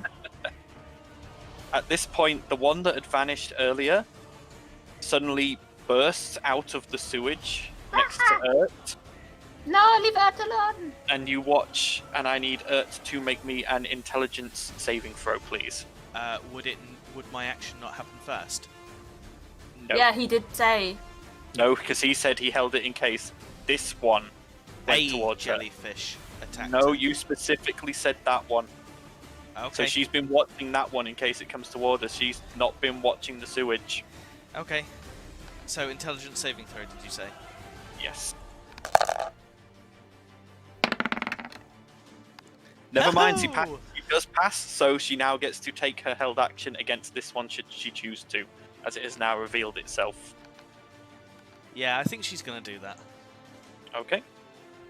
Go ahead and make her attack. Hang on a second. If I was to... where is it? Do I have to call Fury of the Small before or after I do an attack? After. Okay. You pump it in after a successful attack.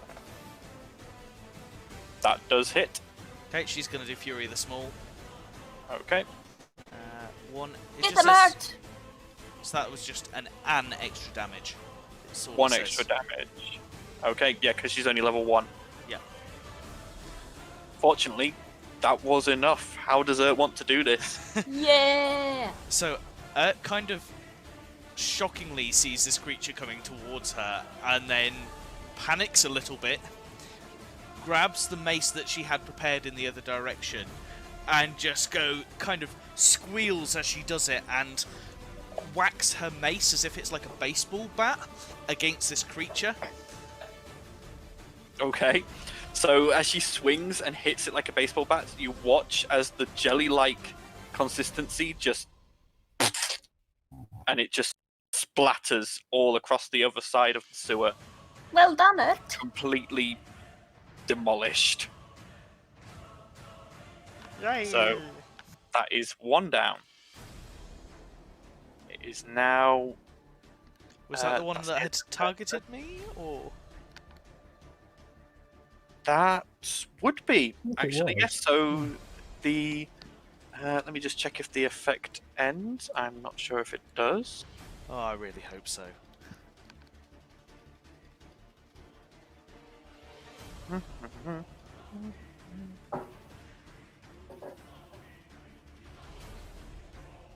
Yeah, so that has now ended, as it has to be maintained by the creature.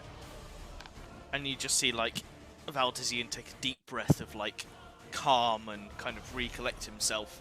Yeah, having you just been- now you watch as the fire just... and you suddenly realise there'd never been any fire. Yeah. So that's the end of their turn. It's now Rowan's turn. Rowan is going to up. She is then going to cast... Eesh. Another fireball, I think. Nope, that does not hit. The firebolt just sort of flies off. That's a nat 1, actually.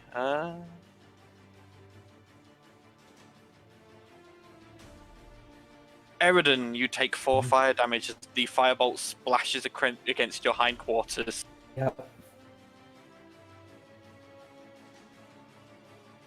Rowan just sort of goes, sorry!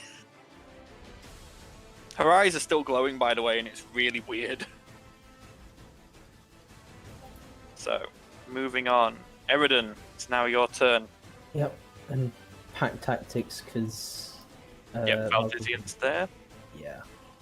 So, is 14 enough? 14 does hit Oh, just. good.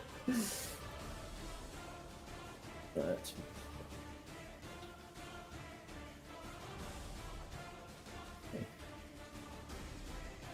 10 damage, and Okay.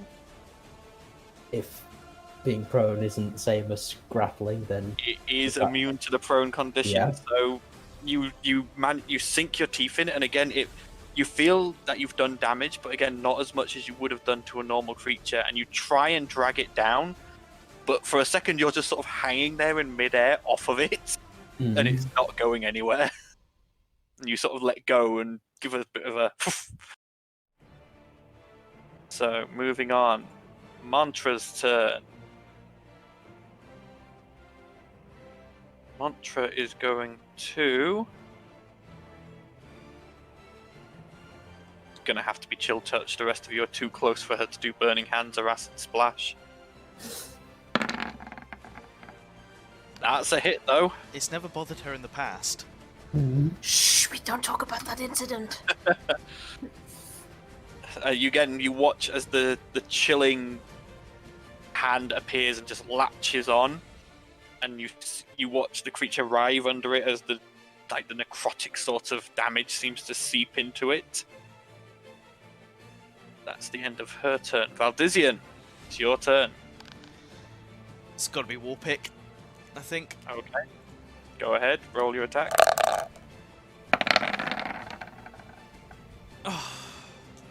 Does not hit, unfortunately. You swing, and it just sort of waves a couple of tendrils, and you sort of move back instinctively, and your swing just misses.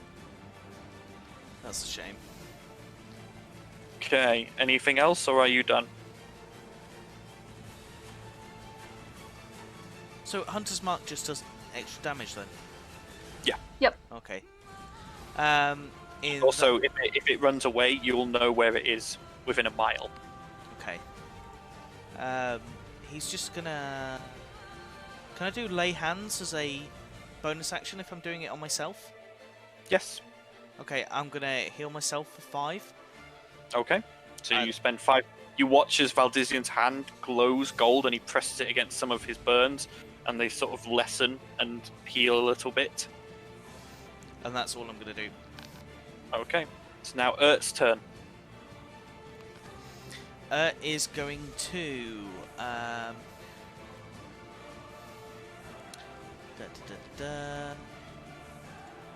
think she's used all... No, she's still got 1 spell slot.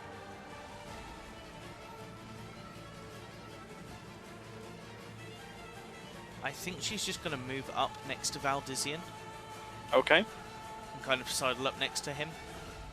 But also, again, ready a mace attack should a jellyfish or any creature attack her in her visible line of sight. Okay. See, that's good, because you have to be careful with your wording on these things. Yes, I thought I'd rephrase how I did it this time. So, Talia, it's your turn. Okay, I'm going to move up here first. And then I'm going to do Boltstun, fire. Words. Firebolt Yep. first.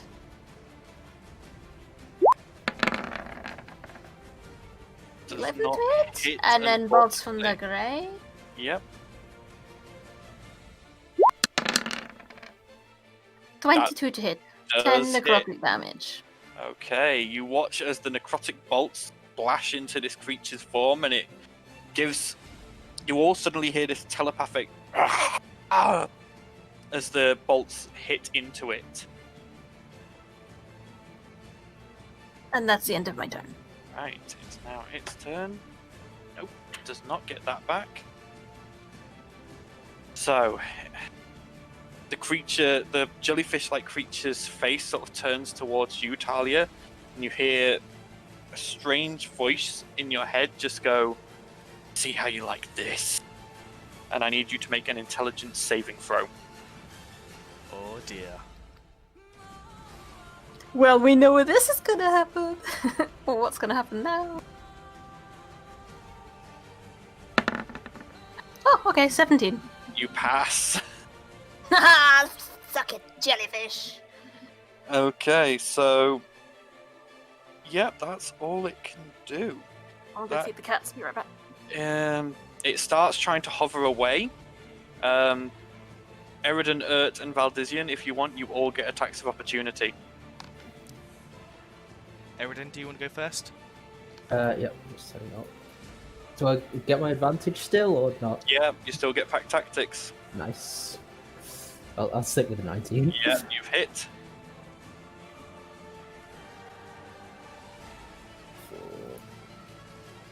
9 damage. Okay. Down. You start tearing chunks out of it, and it's seeping greenish blood now, and it's looking very tattered and hurt. Who's next with their attack of opportunity? I think Urt is going to go next because she had already been readying kind of her mace ready to go. Yep. So she's going to use a mace, but then she's also going to use her ability of War Priest, which allows her to take a second attack as a bonus action when an attack is launched. Yep. So this is her first. You don't get a bonus action on a reaction, though. So you just get the one attack. Oh, okay, so I won't use War Priest then. Yeah. It just says when I use an attack action. Yeah, but this is technically held as a reaction. Okay. So this isn't an attack action; it's an attack reaction to something moving. Ah, okay. So she won't bother with that then. That does not hit. And then Okay, I'm back. Valdizian is going to use his we'll shake things up. His Yuklawa, whatever that is. YKLWA. Ukulele? Okula? You've got a ukulele with you? No, it's not a ukulele, it's that. Ukula. Yeah, it's like a long-handled dagger. Yeah. That does hit. And it takes a bit of piercing damage. But again, This is hardy for a pizza pizza jelly. Well, it's probably resistant to most fire and physical Physical attack. attacks. So it's now Rowan's turn, and Rowan goes, "Oh no, you don't!" And she's going to once again, for the third time, cast Magic Missile, which is going to leave her with 1 first-level spell slot. Let's use all of our spells before we fight the thing that could be causing the problems. If it isn't And these. Who's you to say it watch, wasn't this?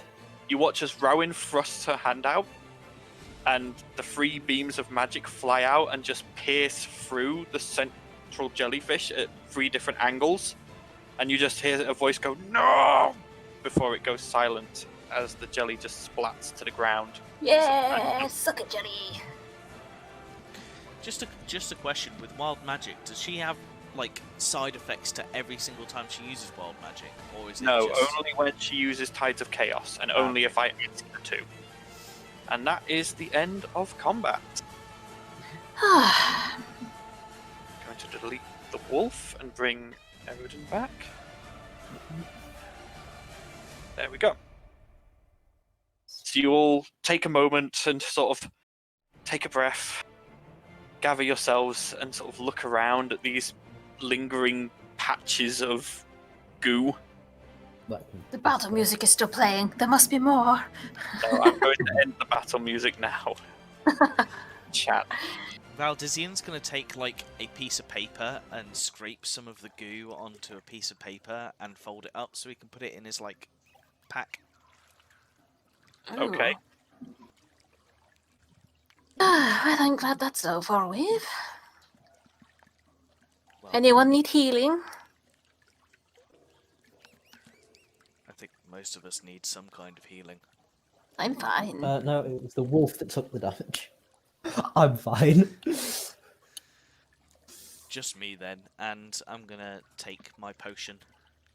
Which okay. one? I only took one, He only took the one standard. Okay. which is what D? That is, I believe it's 2d4 for a standard healing potion. Let me double check.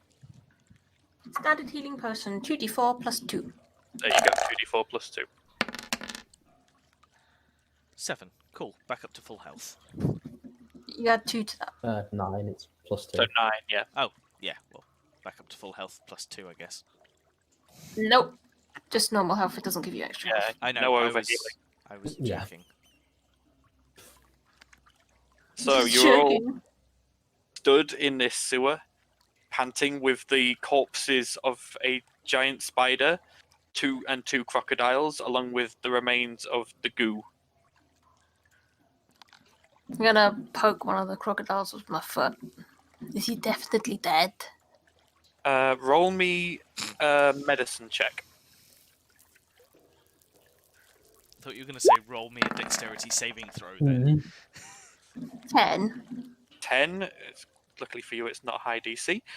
Looking at this crocodile, it was already dead. The wounds that you've caused on it haven't caused as much bleeding as they should have done, and there is already, you can smell there is already rot setting into this thing. Disgusting. Whatever those jellyfish were, they were possessing corpses. Well, that was unpleasant. Should But we continue? The odd thing you all notice is, though you might expect crocodiles, the giant spider is not something you would commonly find in a sewer system. And you would not commonly find 2 crocodiles in the same part of sewer system. So where did these corpses come from? Can I do an investigation One check way on to the find spider? out.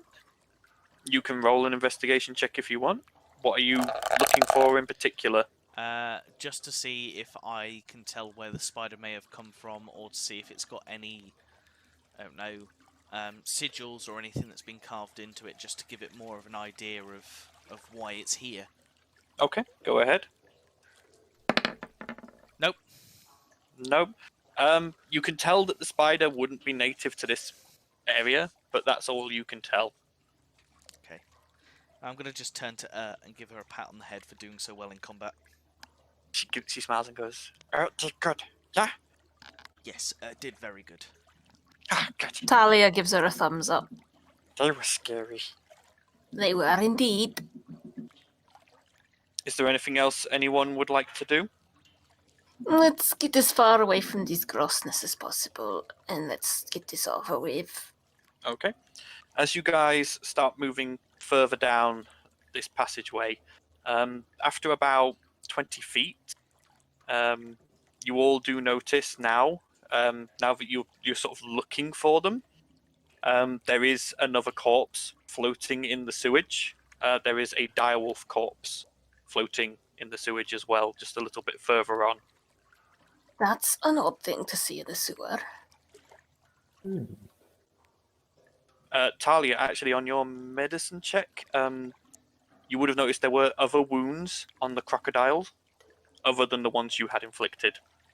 You can't tell what from, but you can tell that it had previously been in a fight before it was dead. Be right back. Okay. Are these from the arena? Could be. Maybe they find monsters, people fight them, and then when they die, they just dump them in the sewer.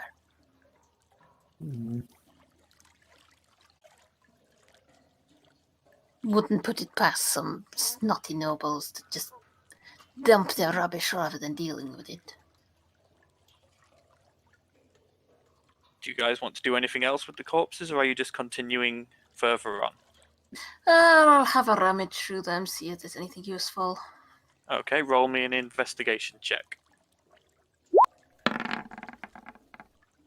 21. Pretty good. You find nothing of material value.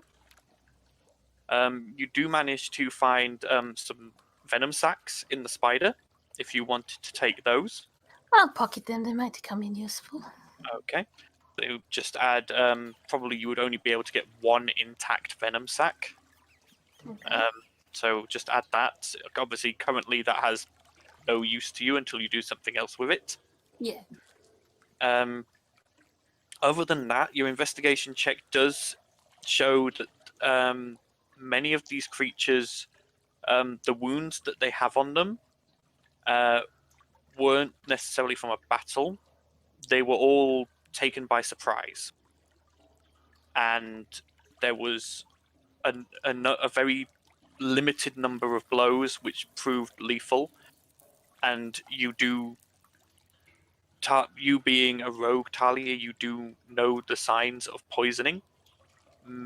Most of these creatures show signs of the wounds having been poisoned. They seem to be poisoned. Do you think they weaken them before they take them onto the arena? Or there's something down here that's poisonous, maybe? I don't know. Snake, spider. I mean, there was that big spider, so maybe there's a bigger one? From what you can gather of somewhere like the Grand Arena, it is unlikely that they would poison creatures, because they would put on less of a show. Yeah. I mean, like, some snotty neighbors like, oh, I placed a bet on this man, like, fix it so that they lose or that they win or possibility, like you don't know. But as I said, it could just be a giant spider or snake in the sewers. Yeah. You've got no idea where the poisons come from, but you know that there are wounds on these creatures that look like they had contained poison at some point. Shall we continue exploring? Yes, let's. Okay, so you guys head further down this long, wide tunnel.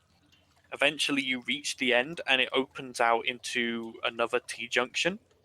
To the left, it turns and heads towards the east again, and you can see just out past that, there is sort of an area as if you turn that way, and there was an area to the right where it looks like there is a wider section of stone past the canal, and there is a shaft of light coming down, so it's likely to be a manhole cover. Turning to the right, there is another junction a short way down, one which leads towards the north and one which leads towards the west, but ends in what you can see to be a dead end. We'll head to the one that leads north. Okay, so you turn to the right and you head down there and then turn left to head north. Okay, as you're moving along this corridor, none of you have asked for that, so this is just going to do it. None of us have what? Never mind. I need everyone What? to We might have it. make a strength saving throw.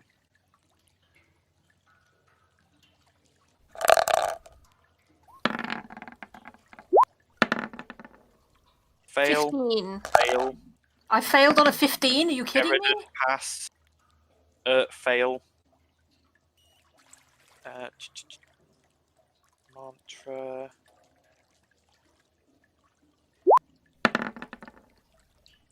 Mantra fail. Rowan. I'll use my good dice. Fail. So everyone except Eridan, as you move past a certain part of the hallway, suddenly you see a flash of arcane light again on one of the walls to your left, and suddenly from behind you, you just hear, and a blast of wind slams into the back of you. Everyone except Eridan is sent flying down the corridor. You are sent flying 60 feet. And you all take 4 bludgeoning damage as you smash against the stones in a large open chamber ahead of you. Eridan, What the hell? you manage to cling to the floor as the wind passes over you, and you are now further back from the rest of the party. I am just going to change the map. So, Well. you guys have all slammed into this chamber here, except for, I need to just delete some people. Yep, I can see Yami and his dragon. Yep, Yami, Balasar. And Balasar. Yep, and Eridan, you are currently not here. Sure. So you are further back. The rest of you have slammed into this room, collapsed on the floor, prone. The gust of wind having smashed you here and it dissipated. You had Ow. unknowingly triggered a trap.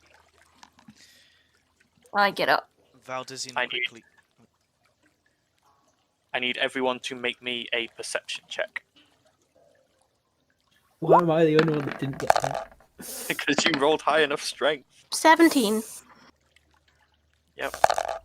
Okay, and It's ironic because I think I've got the lowest strength but the highest perception. Ert's sort of shaking her head and looks like she's taken a bit of a blow to the head, so she's not really focusing.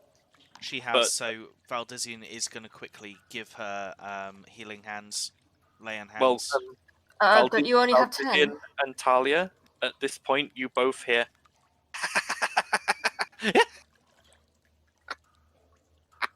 And you see two motes of flaming green light appear in various areas of the room. I am sick and tired of glowy things trying to kill me. You have maybe a few moments before they notice you. Yeah, What would you like to do?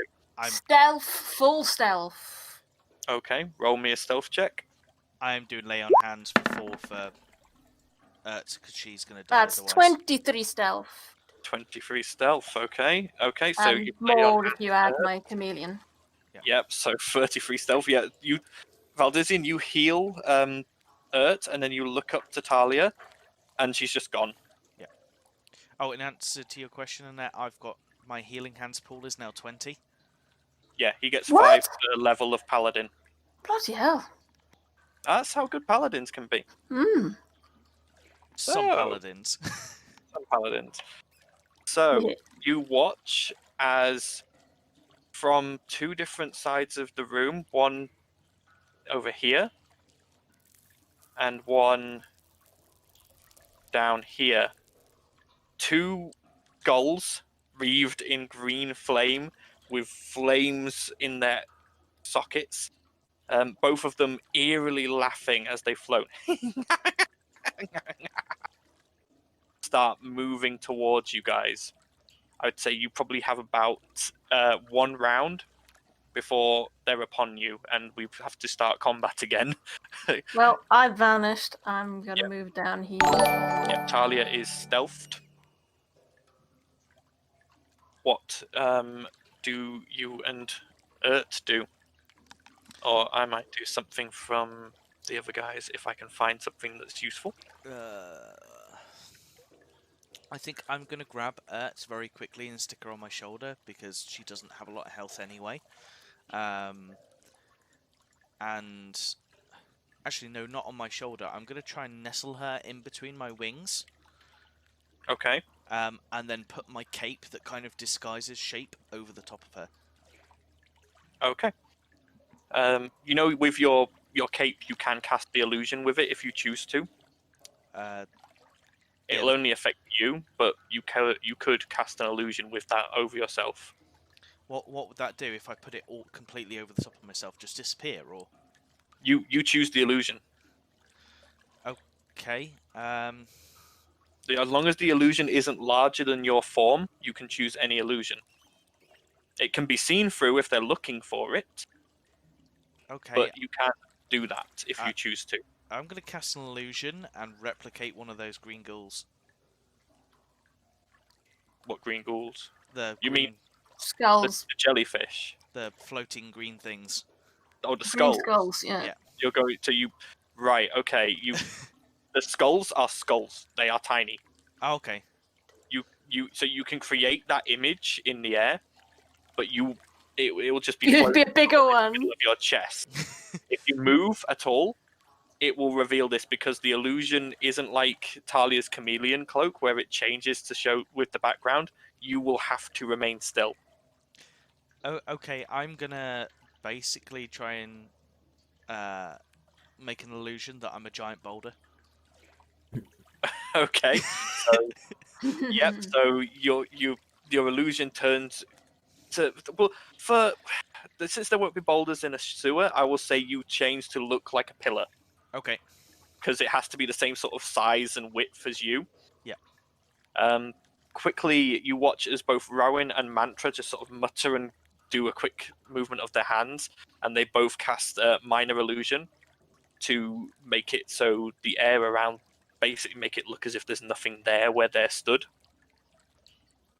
The skulls move towards you guys. One is now here, and one is now floating over there. They are both going to make perception checks. Okay. So, neither of them notices you, Talia. Yeah, I'm invisible.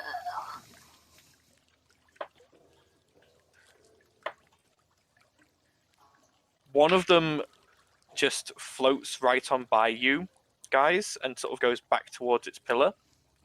The other one has stopped right next to you, Valdizian, and you can see its burning red eyes staring at you. I'm going to stay silent. Okay, it floats a little bit closer. By the way, these things are emitting light from themselves with the flames that they're casting. It floats closer and closer. Yeah, that's going to be enough, unfortunately. I tried. And then it goes... and you watch as a mote of flame begins to appear in its mouth. You actually sounded like Skeletor. Oh my god. And at this point, it's going to have to be roll of initiative for everyone again, please. Is it everybody or is it just me? It's everybody, but some people are hidden. Hang on, I hadn't cleared. 14. I hadn't cleared the turn thing from the previous Oh, thing. does that mean I get to roll again? Yes, hang on. Let me just move all turns. Clear list. There we go. Yep, roll that again. Ah, for fuck's sake. Oh. Can I have my 14? Come on. It was your fault you didn't do the checker. It hasn't showed you as rolling another one yet. Oh, right, I don't It have a hasn't? token. Oh, I think I saw someone else's roll. Yeah, I mine saw, was 4. Valdizian's it a was 4. Val. So Valdizian is 4. Ugh, Is 7. 7. But again, can I not have the 14? I did roll first. I'll let you have the 14, yeah. Yeah. Ert, what did Ert roll? Where's Ert's token gone? 12. Ert is underneath me. It's I say I just need to move her out the way. So 12 for Ert, and then I'll move you back. I'm still invisible, though, Yes, you are. You're still stealthed. until I attack. Let me just move Eridan so I can turn. Not that he's actually here yet. So Eridan, you will get to be part of this combat, but you are currently running towards this room. Yeah, one turn behind. Yeah, so just roll mantra and select token so that I actually get.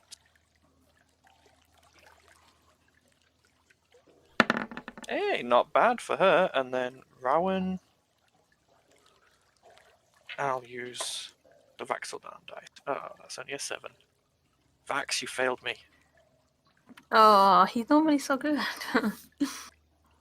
And then the flame skulls.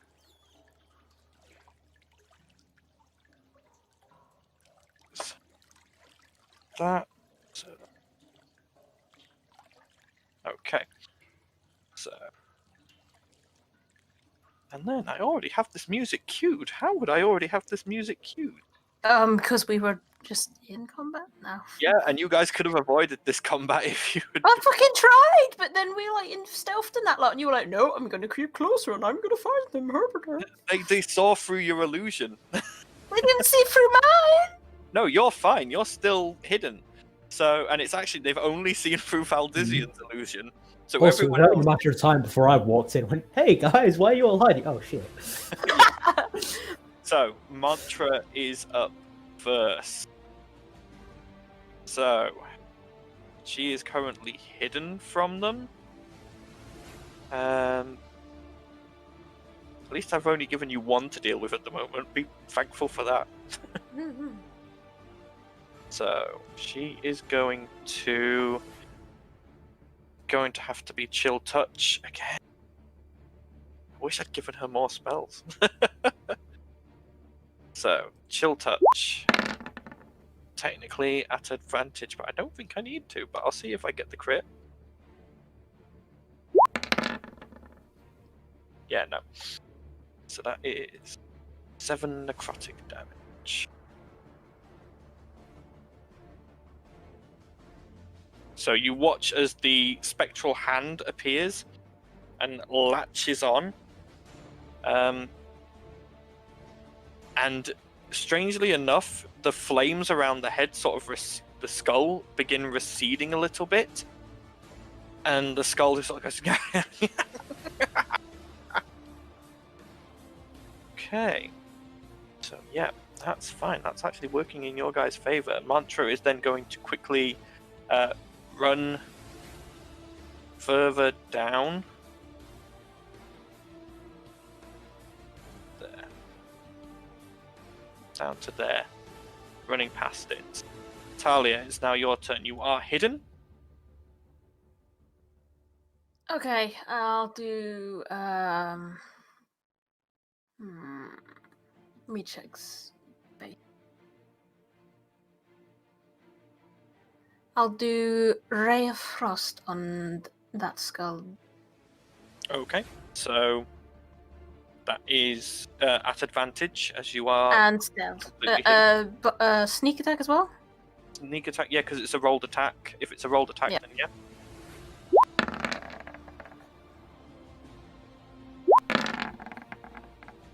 That's a 20-30 to hit. That hits. 3 cold damage. And then I'll add my plus my 2d4 as well. Yep. Which also counts. It is d4, isn't it? Not d6. D6. 2d6. D6. Oh, 2d6. And that counts as cold damage as well. That's an extra 7. Okay, so that's 10 cold damage in total. You watch. And for my bonus action, I will take one of my standard healing potions. Okay, you watch as the ray of frost impacts the skull, dims the fire a bit, and the fire just flares back up. It's done some damage, I but heal less- 9. Okay, less damage than you expected. Oh, actually, no, that does no damage to it. Sorry, I got that wrong. The ray of frost impacts against it and does nothing. His speed is not reduced by 10. His speed will still be reduced, but it took no damage from that. Wait, I so read that wrong. did it take damage from her chill thingy, but not my Ray of That's Frost? That's necrotic necrotic. damage. Oh, right, okay. Cold. Slightly different damages. Okie dokie. Eridan, it's So your his turn. speed is reduced by 10 feet until the start of my next turn, though. Okay. So Eridan, it's now your turn. You are about... Yeah, Oh, so it was about 60 60 feet. They foot. got flung, so you're 60 foot away. So you could reach the edge of this map Yeah. with a move and a dash if you wanted to. I'm assuming I'm out of stealth now yeah. as well. Yes. What was that? I said I'm assuming I'm out well, of stealth now that movement. I've attacked. Okay, so you move and you have now just arrived at the edge of the map. But that is... Unless you want to use a well, bonus action. Yeah, I've that's- got my bonus action, so I might as well shillelagh. Okay. So, moving on, it's now Ert's turn, who is currently still within the Valdisian pillar. Has the floating skull actually noticed us yet properly? Oh yeah, it's glaring at you and there is a mote of fire appearing in its mouth. Okay, Ert is going to try and jump out from where I am and do mace attack against it. Okay. So I'll do a mace attack. But it's also going to use... She's going I'd say to use... that wouldn't be at advantage. It rolled twice. It rolled twice for you. Okay, well, I was about to use War Priest anyway. Right, yep. Shall I use that second one as War Priest, or did you want me Yeah, to we'll roll use again? the second one as War Priest. The first one misses, the second one does hit. So Ert swings and misses, but then swings again, and this time hits it on the back hit, and you watch as the jaw cracks a little. but the skull is still floating there, wreathed in flames. Well, she's used a bonus action and an action, so all she's got is movement. So she's going to move a little bit further away from us. Yep. Oh, actually, no, that would present an attack of opportunity. It's not directly in combat with you. Okay, so There's a 5-foot space between you guys. So I'm going to move her back. Oh, but she would have had to move into combat to do that attack. Yeah, she would have. So no, she's just going to stay where she is. Okay. I think. All right. It Yeah, is it's now gonna the die. Flame Skull's turn. It's going to die.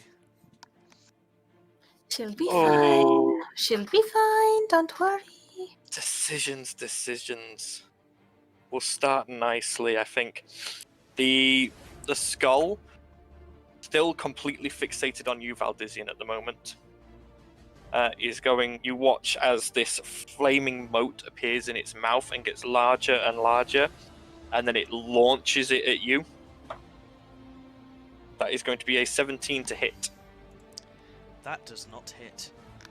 Oh, Yeah. You managed to just dodge out the way as this flaming ray flashes past your face and impacts the floor behind you in a small fiery explosion. Turning back, it's charging another one.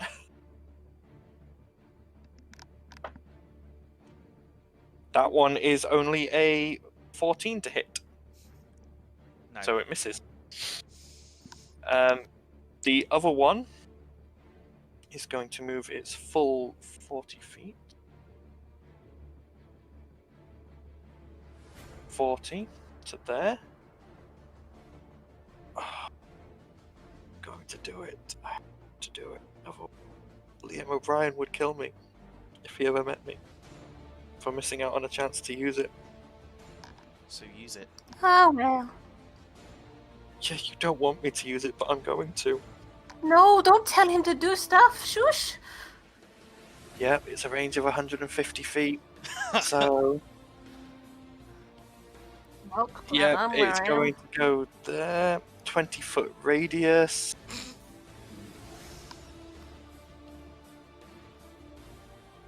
So, Thankful I'm down there. yeah, so it's going to do it here. That's the 20-foot radius. So it's going to get both Valdizian and Urt. I need you both to roll me a dexterity saving throw, please. Come on, roll high. As you watch this flame skull, the little mote of fire appears, and you're expecting the same little ray of fire. Instead, it Oh, grows shit. and grows and grows until it's the same size as the skull. God, how could you do that? 2 fails. That's 2 1, fails. 2. Okay, so Literally 2 twos in a row. Right. Even with Earth's modifier, what? Wait, what? You both rolled a 2. Like, you rolled 2 twos. you How is both that still only take roll- 27 plus 2. points of fire damage as the fireball streaks through the air and smashes into the ground, causing a giant explosion centered on the two of you. So Ert's at minus 22 health. Okay. Wait, What? So she's not. So how much did she take? You said 27 damage and she had 9 Yeah. health. That's instant death. fucking hell. Urt is I dead. I can't save her at all. I Even will. scared dying would not help Sorry, her. 18. Sorry, she would have been in minus 18. That's instant death, is it? Only if it's above, if she's minus her max health. If she takes double her max health as damage, then it's instant death. So she's instant died and I'm down. Fucking hell. Okay. Okay. So I'm going to, because you guys don't have revive spells yet, and I wasn't intending for anyone to die, I am going to allow Urt to just be down. I'm going to be nice about this. Okay. So So I don't need to cast dying? If you can get up to them and touch them, then Yeah, yes. Both of them? Only one Good. is an action to Only cast. one. Okay.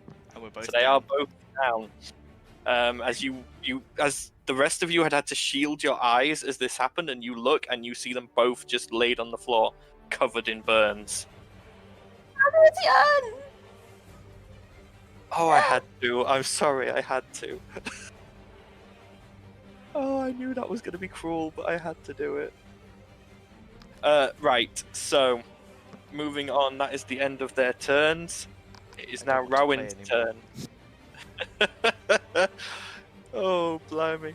So Rowan is going to... she's already used 3 first level spells, so she's going to cast Magic Missile at 2nd level against the one that just cast the Fireball. So...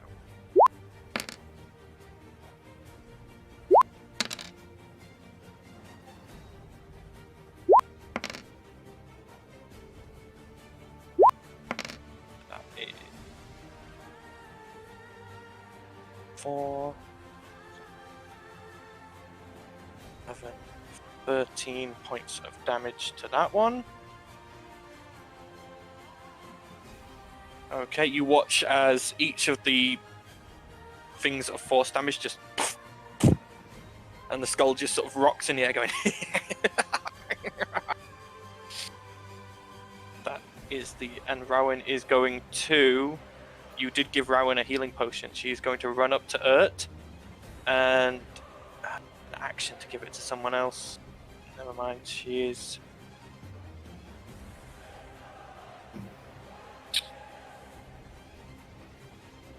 Yeah, no, that's all she can do. Helpful for her to do it.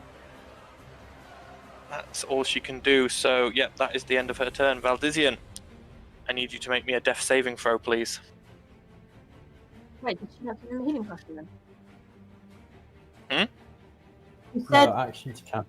No, it's an action to feed it to someone else. You'd already cast Magic Missile. alright. That is...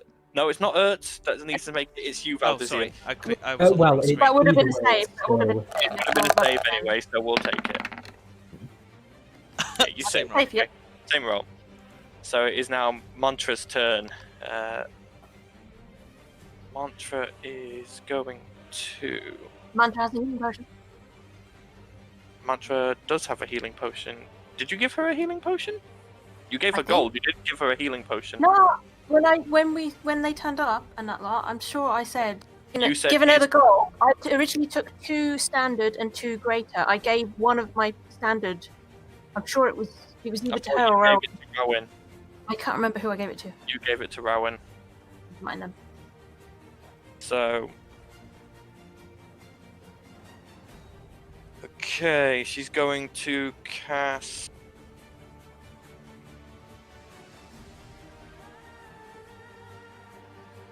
Which range does that have? Feet?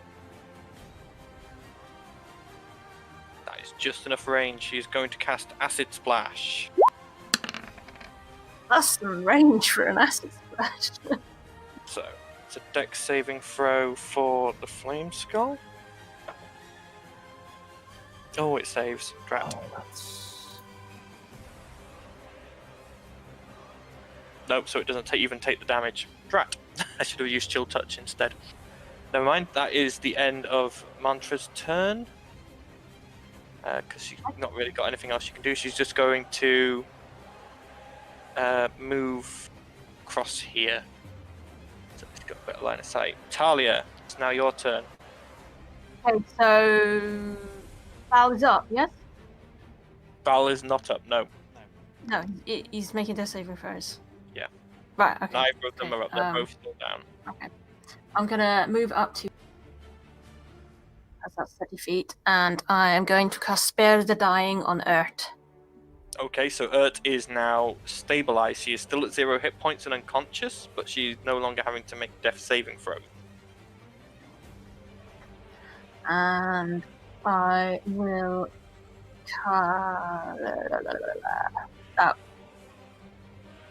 that's cantrip, isn't it? It Spare the is. Dying. Yes. Okay. Cool. I'll cast Hellish Tribute not hellish rebuke. Bolts from the grave on the skull in front of me. Okay. Go ahead. You are in combat. Bolts from the grave, does that count as a ranged attack? Or is it... Oh, it does say ranged attack on it. It does say That'd be ranged attack, so it's disadvantage, yes. Okay.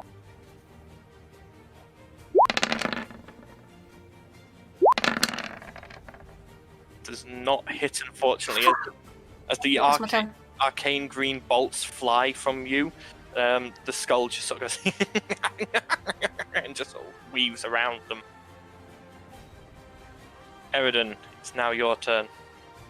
Mm-hmm. Yeah. Eridan takes one look and runs in the other direction. No. He's like, fuck this noise, bye! I don't think I'll be using Fireball again this combat. Yeah, please don't. I thought it might be a bit strong, but I thought I've got to try it at least once. Eridan has moved into that little bracket that you hit earlier, though. Yeah, I need to get that. Yeah, I was gonna say, is this still on fire? No, or- that is no longer on fire. Yeah. There you go, it's gone.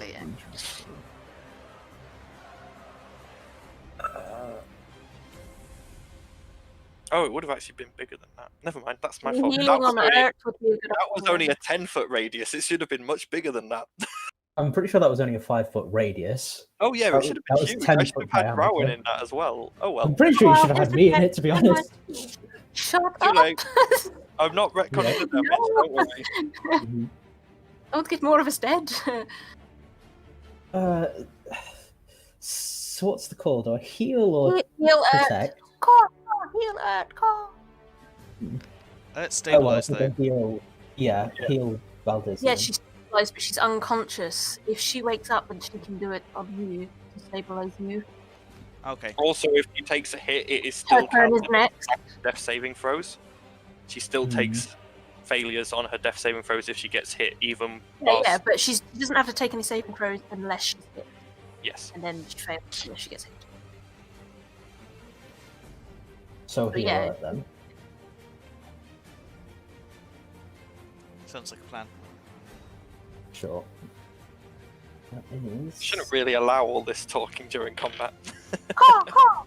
What talking? Call! Pigeons. That is 7 to heal. Cool. You watch as Eridan runs up and places his hand on Urt. And It's healing word, so it is Oh, healing growing. word. He mutters a word, and Urt glows green, and her eyes flicker open, and she looks around. Is that the end of your turn, Eridan? No, that's my You've bonus still, action. yeah, you still got your action.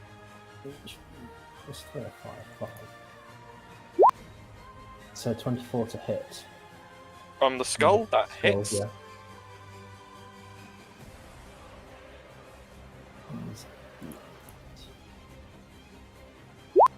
9 damage.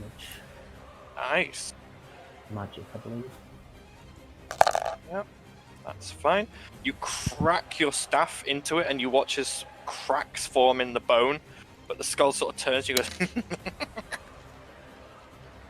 Ignore that. It's now Urt's turn. Sorry, I was trying to check see what that did. It's fine. Just spare the dying, not healing.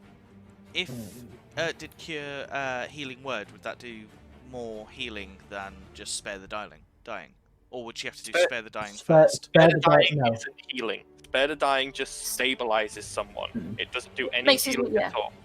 So if she did healing But it just word, means then- it brings you up to 0. If you're like minus 20 odd and you roll to heal, but you roll less than that, you're still unconscious. No, no, no. Whereas I if you do, believe no, only if you do spare the that dying if and you- it's up to 0, then it's more, Yeah. isn't it?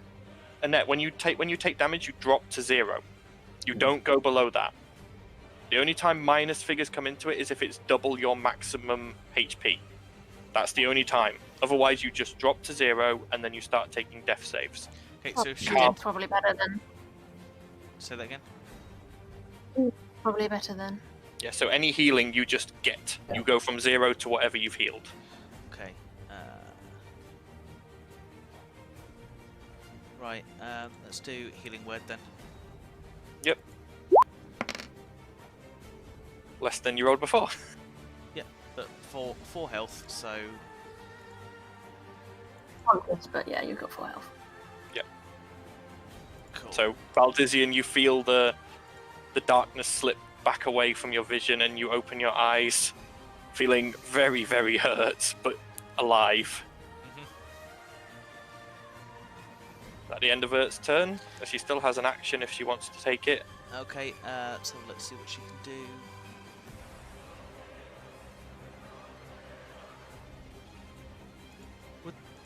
I would have thought that would be her action. Healing No, word. healing word is a Word bonus action. Oh, okay.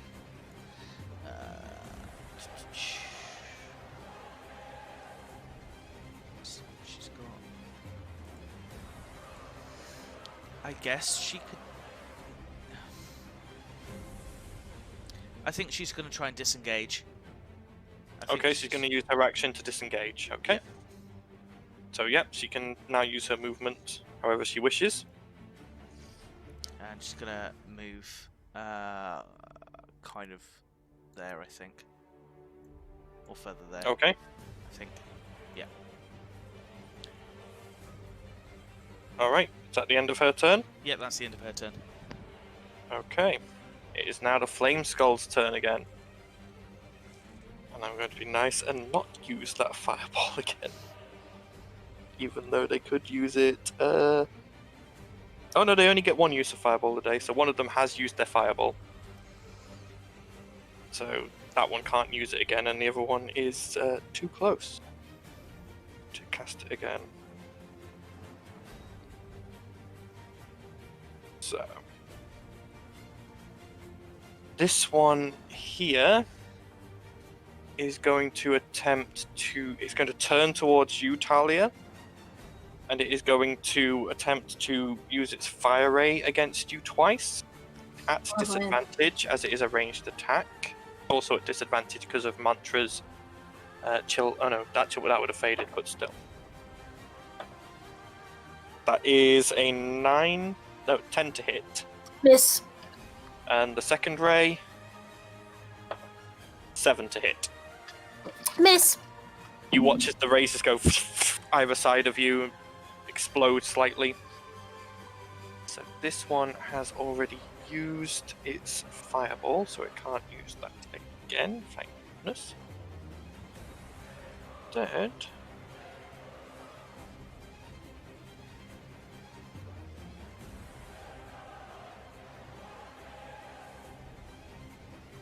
Feet.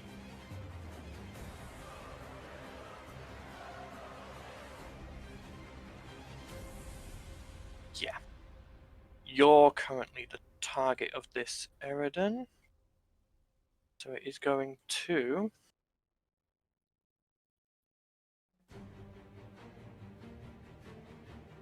summon a flaming sphere in your space. So How lovely. you need to make a dexterity saving throw for me, please. Yep.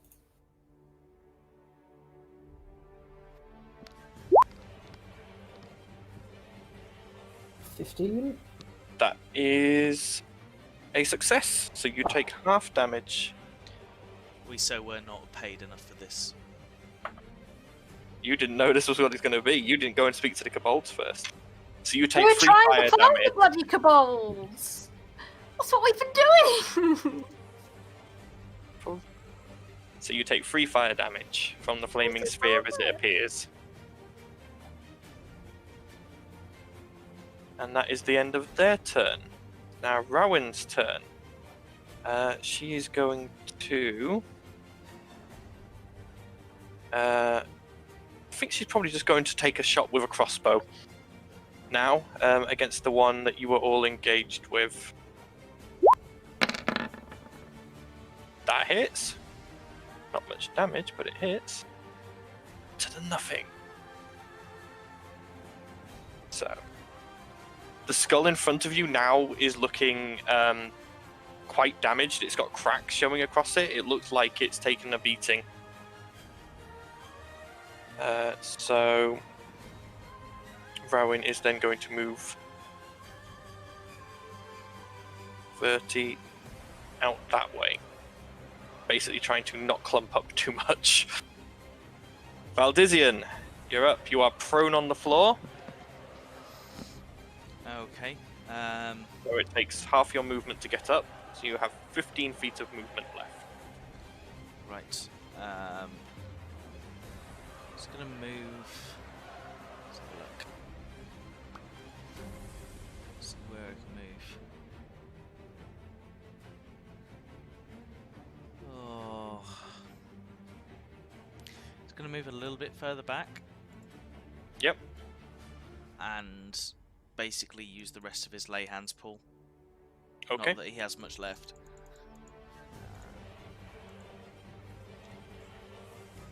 Is that the end of your turn? Can I do anything else? Let's have a look.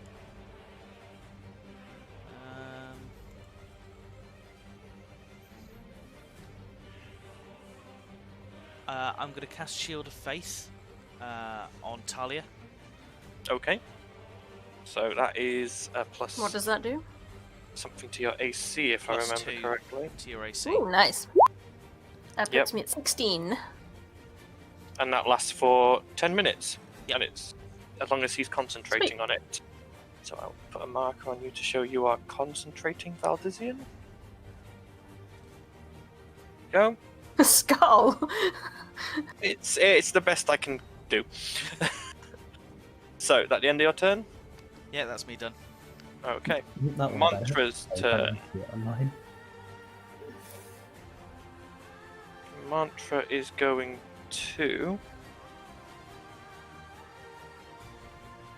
Huh.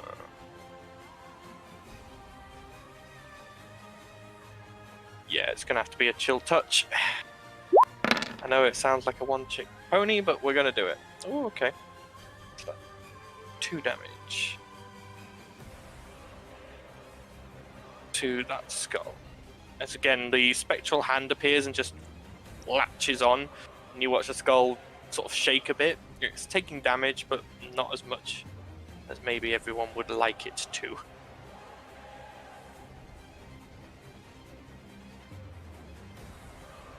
See if there was anything else I could have done there. No, not really. Right, so moving on. Talia, it's your turn. I'm going to attack the skull with my rapier.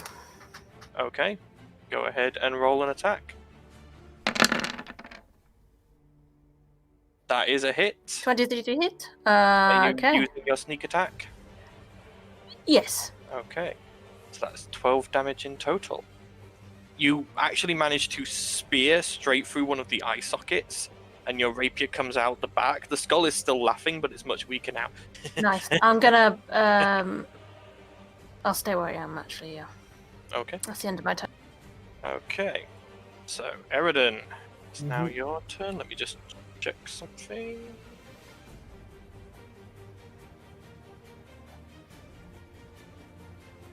What's...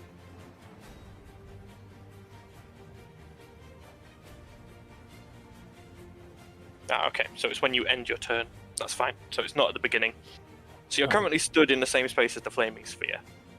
Well, that's good because that's my action. Okay, Warding Wind. Extinguishes unprotected flames that are torch-sized or smaller. See, this is a 5-foot diameter sphere. That's not 5 foot. torch-sized. Diameter. Oh, the skull, yeah. Well, no, the sphere that's on you is a 5-foot diameter sphere. And you're. So it's like a big yeah. rolling ball of fire. So your Warding Wind only puts out torch-sized or smaller, and a torch would be about the size of your fist. This is Yeah, that's the size of a that's fine. person. So the fire is still there. yeah, that's fine. But if you wanted to move even one space, you would avoid the damage from it. Yeah, that's the plan anyway. Bonus action to tend to the wolf again. Yep, let me find the wolf token. Goodness sake, I It does should... make the terrain difficult for the creature, though. What, does the sphere? Yeah, it says the area is difficult terrain for creatures. Oh, right, it's yeah, for the skull thing. Oh, for the Warding Wind, yes. Yeah. So hang on, let me just. I'm gonna have to move the sphere. You into. And attack rolls of ranged weapon attacks have disadvantage Bring the if wolf they pass back. through it. You're a dire wolf, so you're a large wolf. It's an on-fire wolf. I should just keep one of these to one side, shouldn't I? Really? There you go. So yeah, you are now the wolf, which you'll want to put the aura on the wolf. Yeah.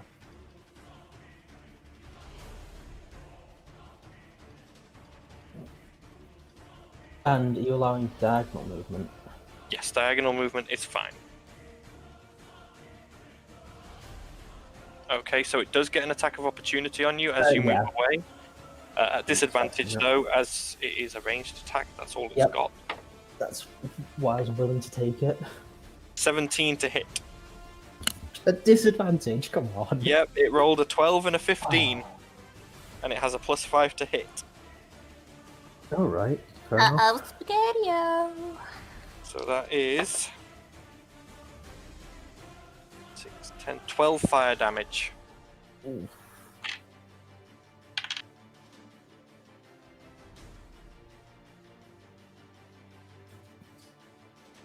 Is that the end of your turn? Yep, that's my full movement bonus action. Okay. Ert's turn now. Okay. Awesome.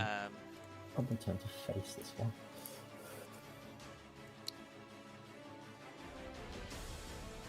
Is going to try and use.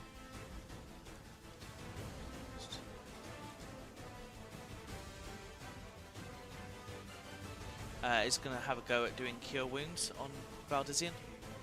Okay.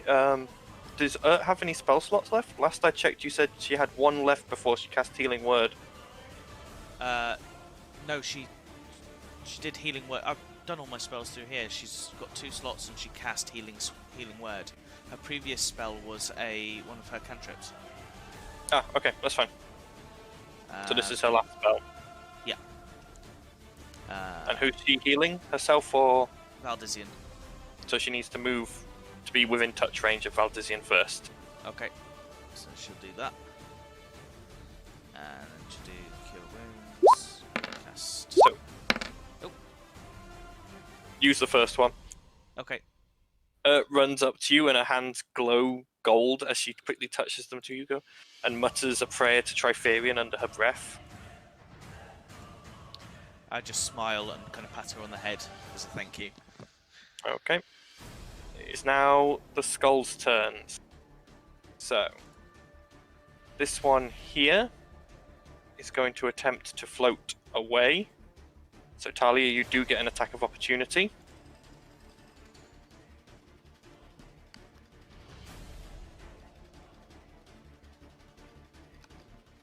Wifey? Yeah? You get an attack of opportunity on the skull as it's floating away from you. Do I? Sorry, I was spacing out. I'll do that. Is that just a... What do I That's do? just a like rapier any attack? Okay. Without the sneak attack damage.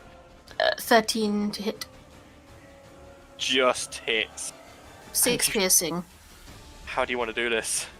Oh, thank God. Will you just die already, you asshole? And then, yeah, and then I just slash him. Okay, you watch as the creature, the rapier smashes through it, and you watch as the bits just fall to the floor in front of you, being sort of whipped around by the wind. But it's now apparently deceased. Good. The other one, having seen that, is going to use its bonus action to move its flaming sphere onto you, Talia. Wonderful. I have resistance to fire, so I only take half. So.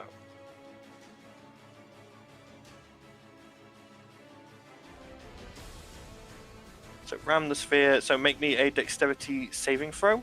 Okay.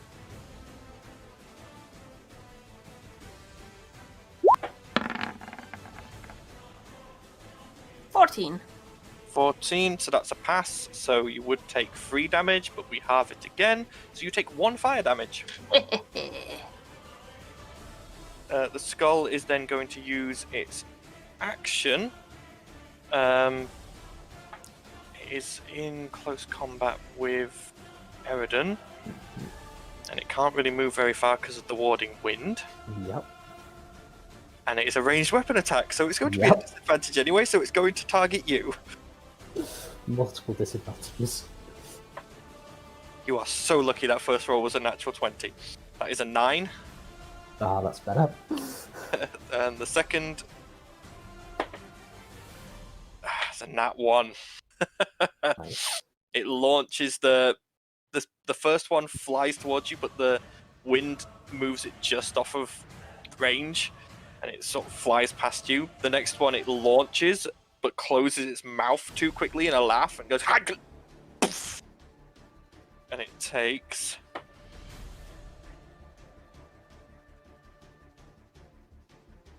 2 damage from its own attack.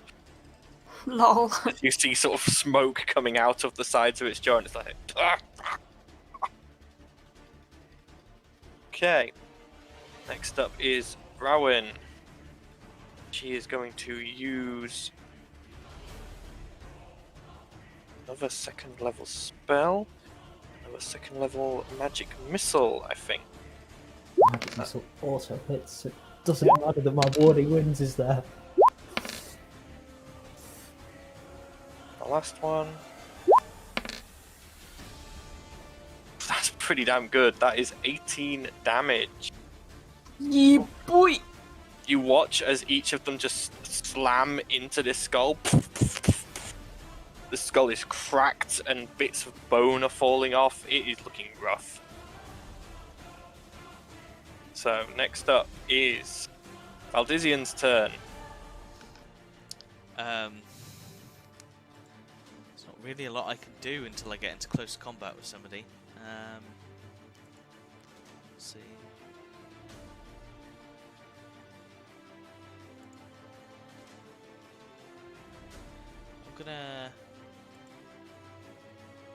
I'm basically just not gonna do anything. I'm gonna just remain where I am. Okay. I've not got a lot of health even now, so I'm gonna hold it as it is. Alright, okay. So it's now Mantra's turn. Yep, chill touch. What it hits. Yep, so... Is it a disadvantage? It's a ranged attack in the... No, it's you create a ghostly skeletal hand in the space of a creature within range. So it's not... she doesn't launch it, it just appears. And it makes a melee spell attack. Nice. So, there we go. So yep, that's taking the damage, and you can see the spectral hand, like one of the fingers is in one of the eye holes, just gripping it. And the skull's Finger in its eye hole! The skull's trying to shake it off, but doesn't seem to be having much luck. Talia, it's now your turn. I'm going to heavy crossbow bolt that skull. Okay. It is at disadvantage because of the warding wind. Okay. So go ahead.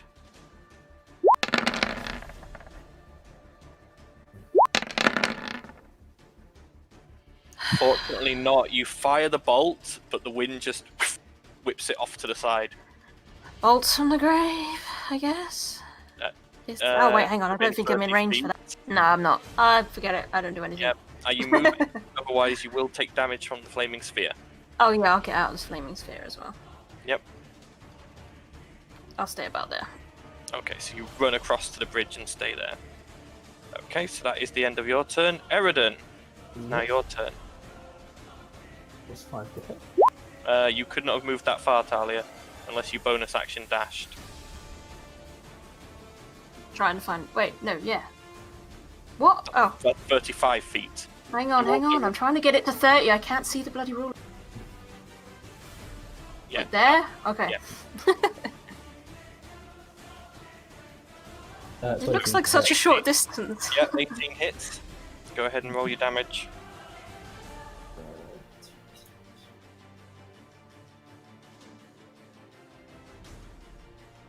That's because I made this a big map because there was going to be fireballs. Yeah. Just... I tried to let you guys spread out. I think I've zoomed out too much as well, so the distance looks even less. And then I didn't take into account diagonals. 7 damage from a bite. Yep. How do you want to do this? Clamp at my jaws and crush it. Kill it! You watch as Eridan just his jaws Can close we have a around break, his please? skull, Oh my and god. starts going and just bits of bone just fall out of your mouth onto the floor. And that is the end of combat. Okay, right. Can we take a break now? Oh my god. Enough fighting. That's down to you guys. It depends on what you guys stumble onto next. Oh, well, you were like, oh, well, if you'd gone to the Cabals, it's like, what do you think we've been trying to find for the last 10 minutes? Yeah, but you've gone into the wrong set of the sewers. You said to go north! We went north! Like, Yeah, but dude. you're still in the Grimhaven sewers. You're still under Grimhaven. It's a big section of the city. Well, I vote for arrest. Yeah, so do I. So the flames now gone. Can I have one of somebody's healing potions, please? I can throw a heal on you.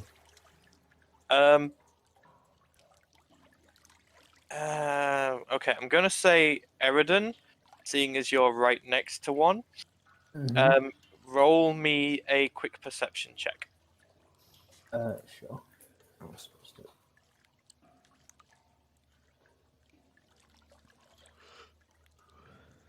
Oh, probably don't want 2 d20s.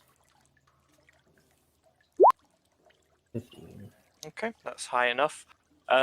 As you're stood there, sort of thinking, "Yes, we've won, we've done it," you hear a noise, and as you look down, the bits of bone from the skull are sort of slowly moving across the stones towards each other. Stop them! Yeah. Anyone who is proficient in religion can make me a religion check, please. Okay. I'm not.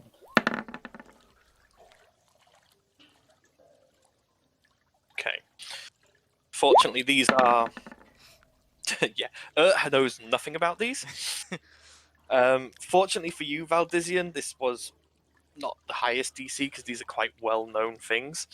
You know that these are called flame skulls, and that even if you shatter them, they reform after an hour unless certain things are done to them. You can't remember what those things are, but you know you have an hour before these things are reformed back at full strength, ready to fight again. Oh my god, you're not letting us rest. I'm just saying you can't rest here. Yeah, and then we're gonna go into the next map and there's gonna be more combat and then we're gonna die. It'll be fine. It depends on where you go.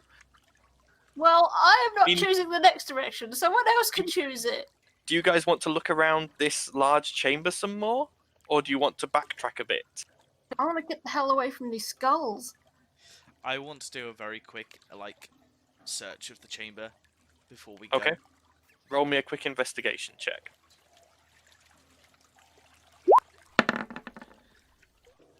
Okay, that's good enough for some stuff. So, having a quick roam around the chamber, you notice that there is only 2 entrances. There is the tunnel that you came in from, and then down here in the bottom right corner, there is a door. Okay, That is all that you can find in this chamber. guys, there's a door down there. What do you want to do? I kind of want to find out what's behind the door. You first. Do you want your heal first? Yeah, I would like a heal. I need 16 health to be back up to max. 8 will do. Thank you very much. Okay, Say, I want to save potions. I am going to go down by my. Am I going by myself? Well, I'll be with I'm you. coming with. Okay. I'm not this is- confident about. Okay, so Valdizian has gone to the door. I follow. Earth follows too. Okay. What are you wanting to do, Valdizian? I'm gonna knock on the door. Hello, any monsters in there? If you're a monster, don't answer the door. If you're a nice person, answer. You knock on the door.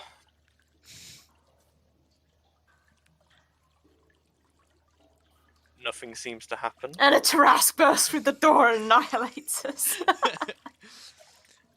And then I'm gonna reach out and check, see if the door will open. Wait. Let me check for traps. Okay. How do I check for traps? So you roll me a. It'll be investigation check. Yeah, just a straight investigation check, but add That's plus fine.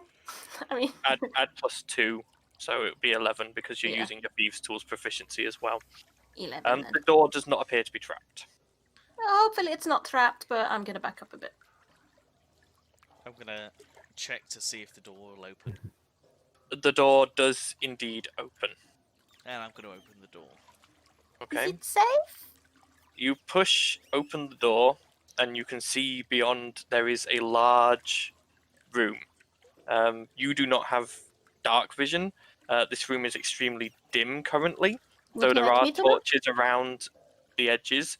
The center of the room, it's more dimly lit than the previous rooms. I'll take a look. Looking in, you can see two hooded individuals wearing blank masks stood around a ritual circle. There are large blood splatters everywhere, gargoyles on some of the walls, and the ritual circle, you can now hear chanting, and the ritual circle seems to be glowing brighter and brighter. Foul. And I shut the door. And I'm like tapping him on the shoulders, like, close the door. There's faceless in there, I think, and they're summoning something, and there's blood, and there's gargoyle, and we should leave. Do you think that's where all of the creatures that have been going missing have gone? Probably, but we need to rest. And we can't rest here because of those stupid skulls. And we can't go in there and rest because then they'll kill us. I'll try to. Would you like to leave? I think we should leave, regroup, come back later. I mean, if we just sweep the skulls into the water, then they'll at least get swept out to sea. Maybe, but what if they don't? Did I see any bod? Oh no, I didn't see anything, did I? Not really. I'll you explain what I've seen to him. Yeah, you explain what you saw in that room. Okay, was there anybody actually on the altar that was still alive? Or I mean, Talia, you can crack the door and make a perception check to see if you can see more if you want. I'm going to regret this, but okay. Okay, so you crack the door open ever so slightly. 20. Looking in, you can see that there is a number of kobold bodies around the room, all evidently dead, as well as what appears to be currently in the middle of the ritual circle, a struggling humanoid form. Ah, bollocks. I tell Val. We're going to have to go in there, aren't we? yeah, we're gonna have to go in there. I knew it. Let me get the others.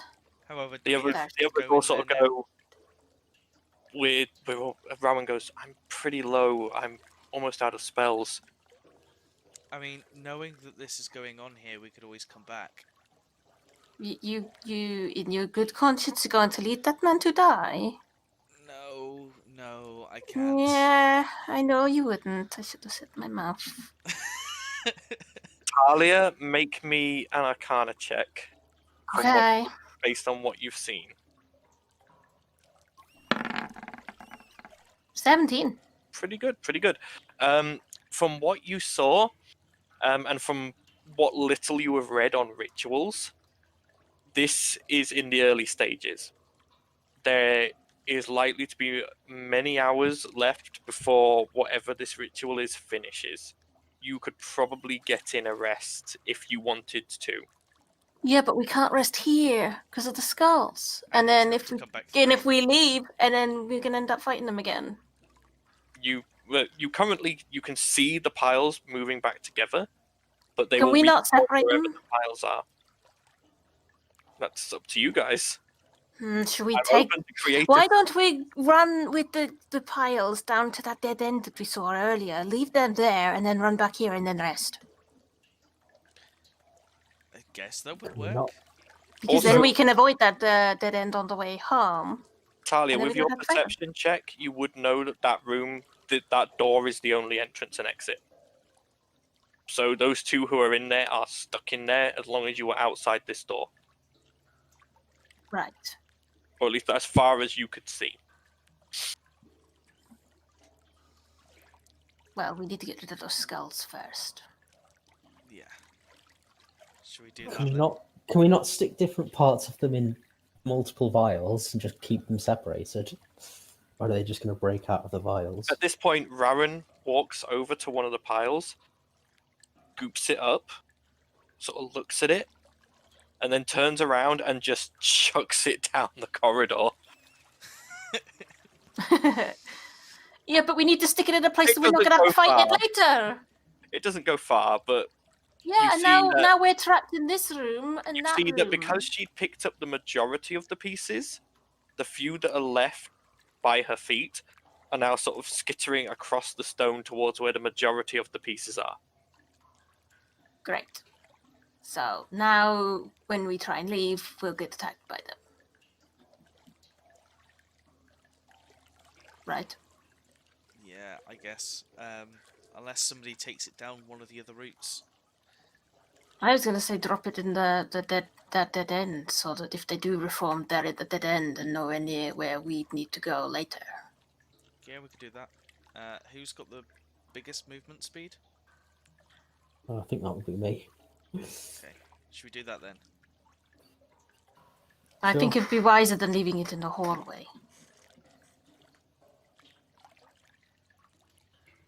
Okay, so Then we you can guys rest are up. gathering up the pieces of the skulls.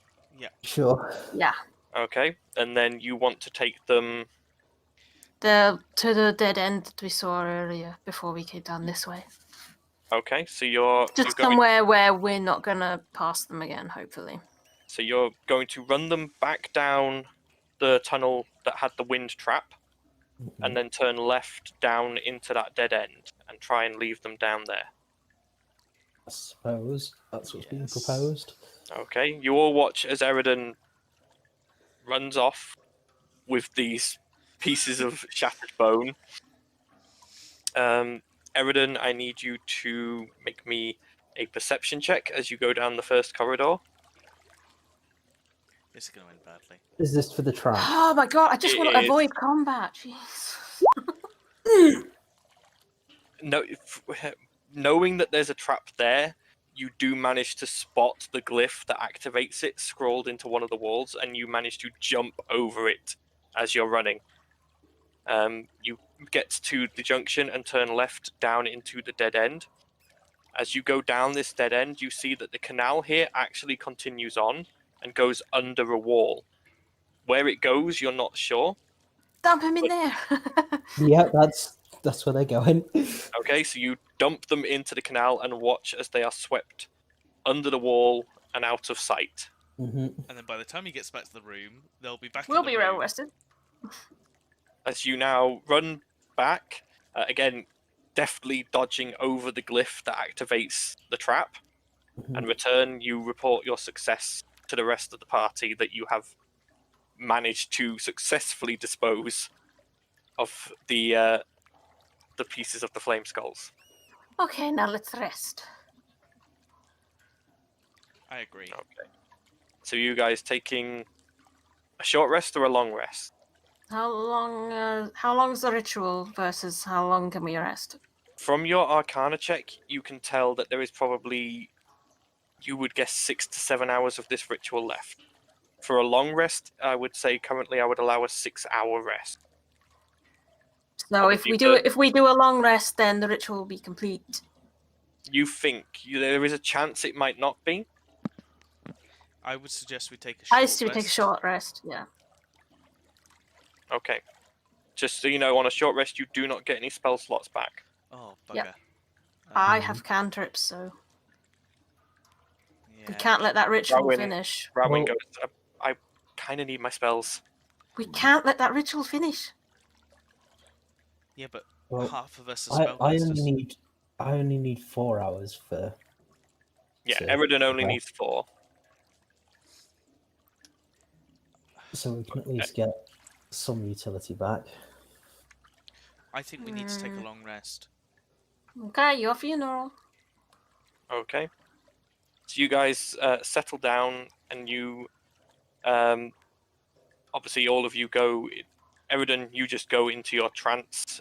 You're probably I just gonna be the stare at a one- wall. Yeah, Eridan's going to be the one on watch mainly because he's just in a trance. Talia's just staring at the door as well.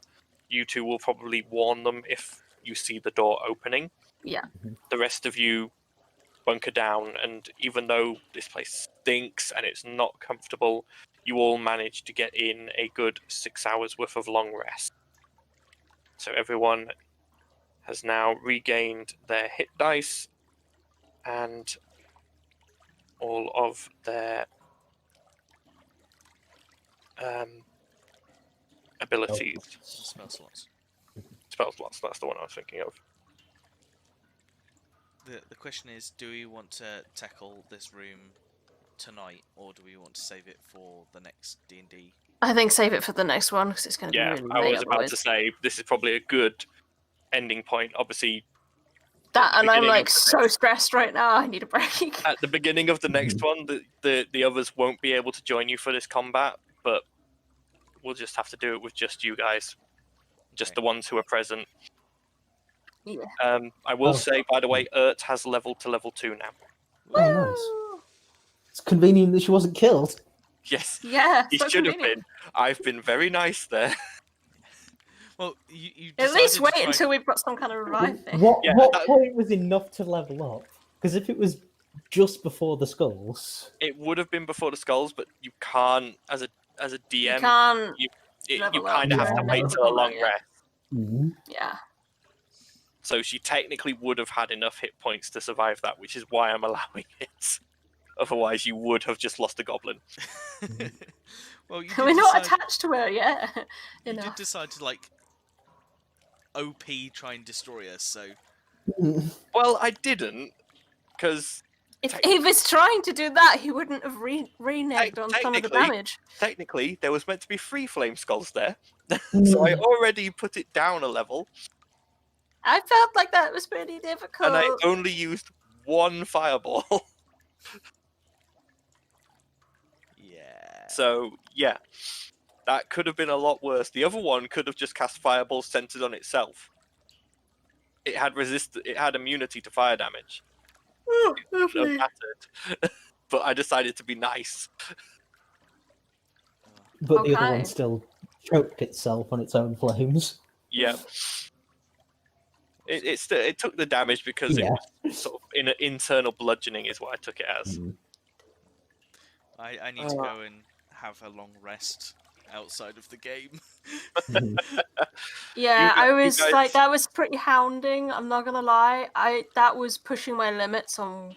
Yeah, There was I told you know I I was meant like, can we have like a bit of a longer break between combat? 'Cause I'm so you stressed. could have done if you went after the what I will now tell you were dibbucks, the jellyfish Dibbuk. type things, which are a type of demon. Yeah, well, Um, we don't know our way around. We couldn't find the kobolds. Like, you know, it just that's the way it did.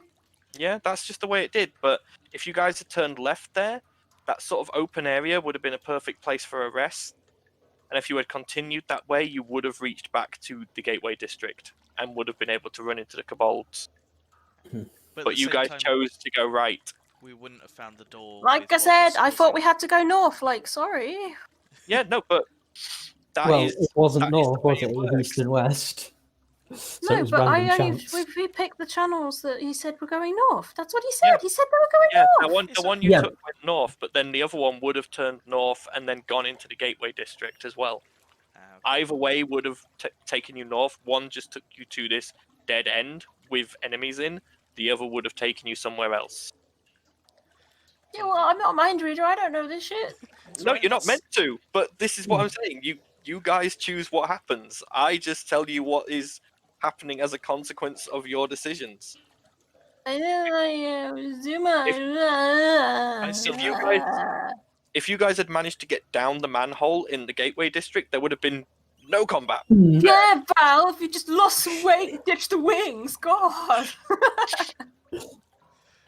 I mean, Should be Dragon Ball. there could have been another way down into the sewers in the Gateway District, for all you knew, but you only saw the manholes and the storm drains.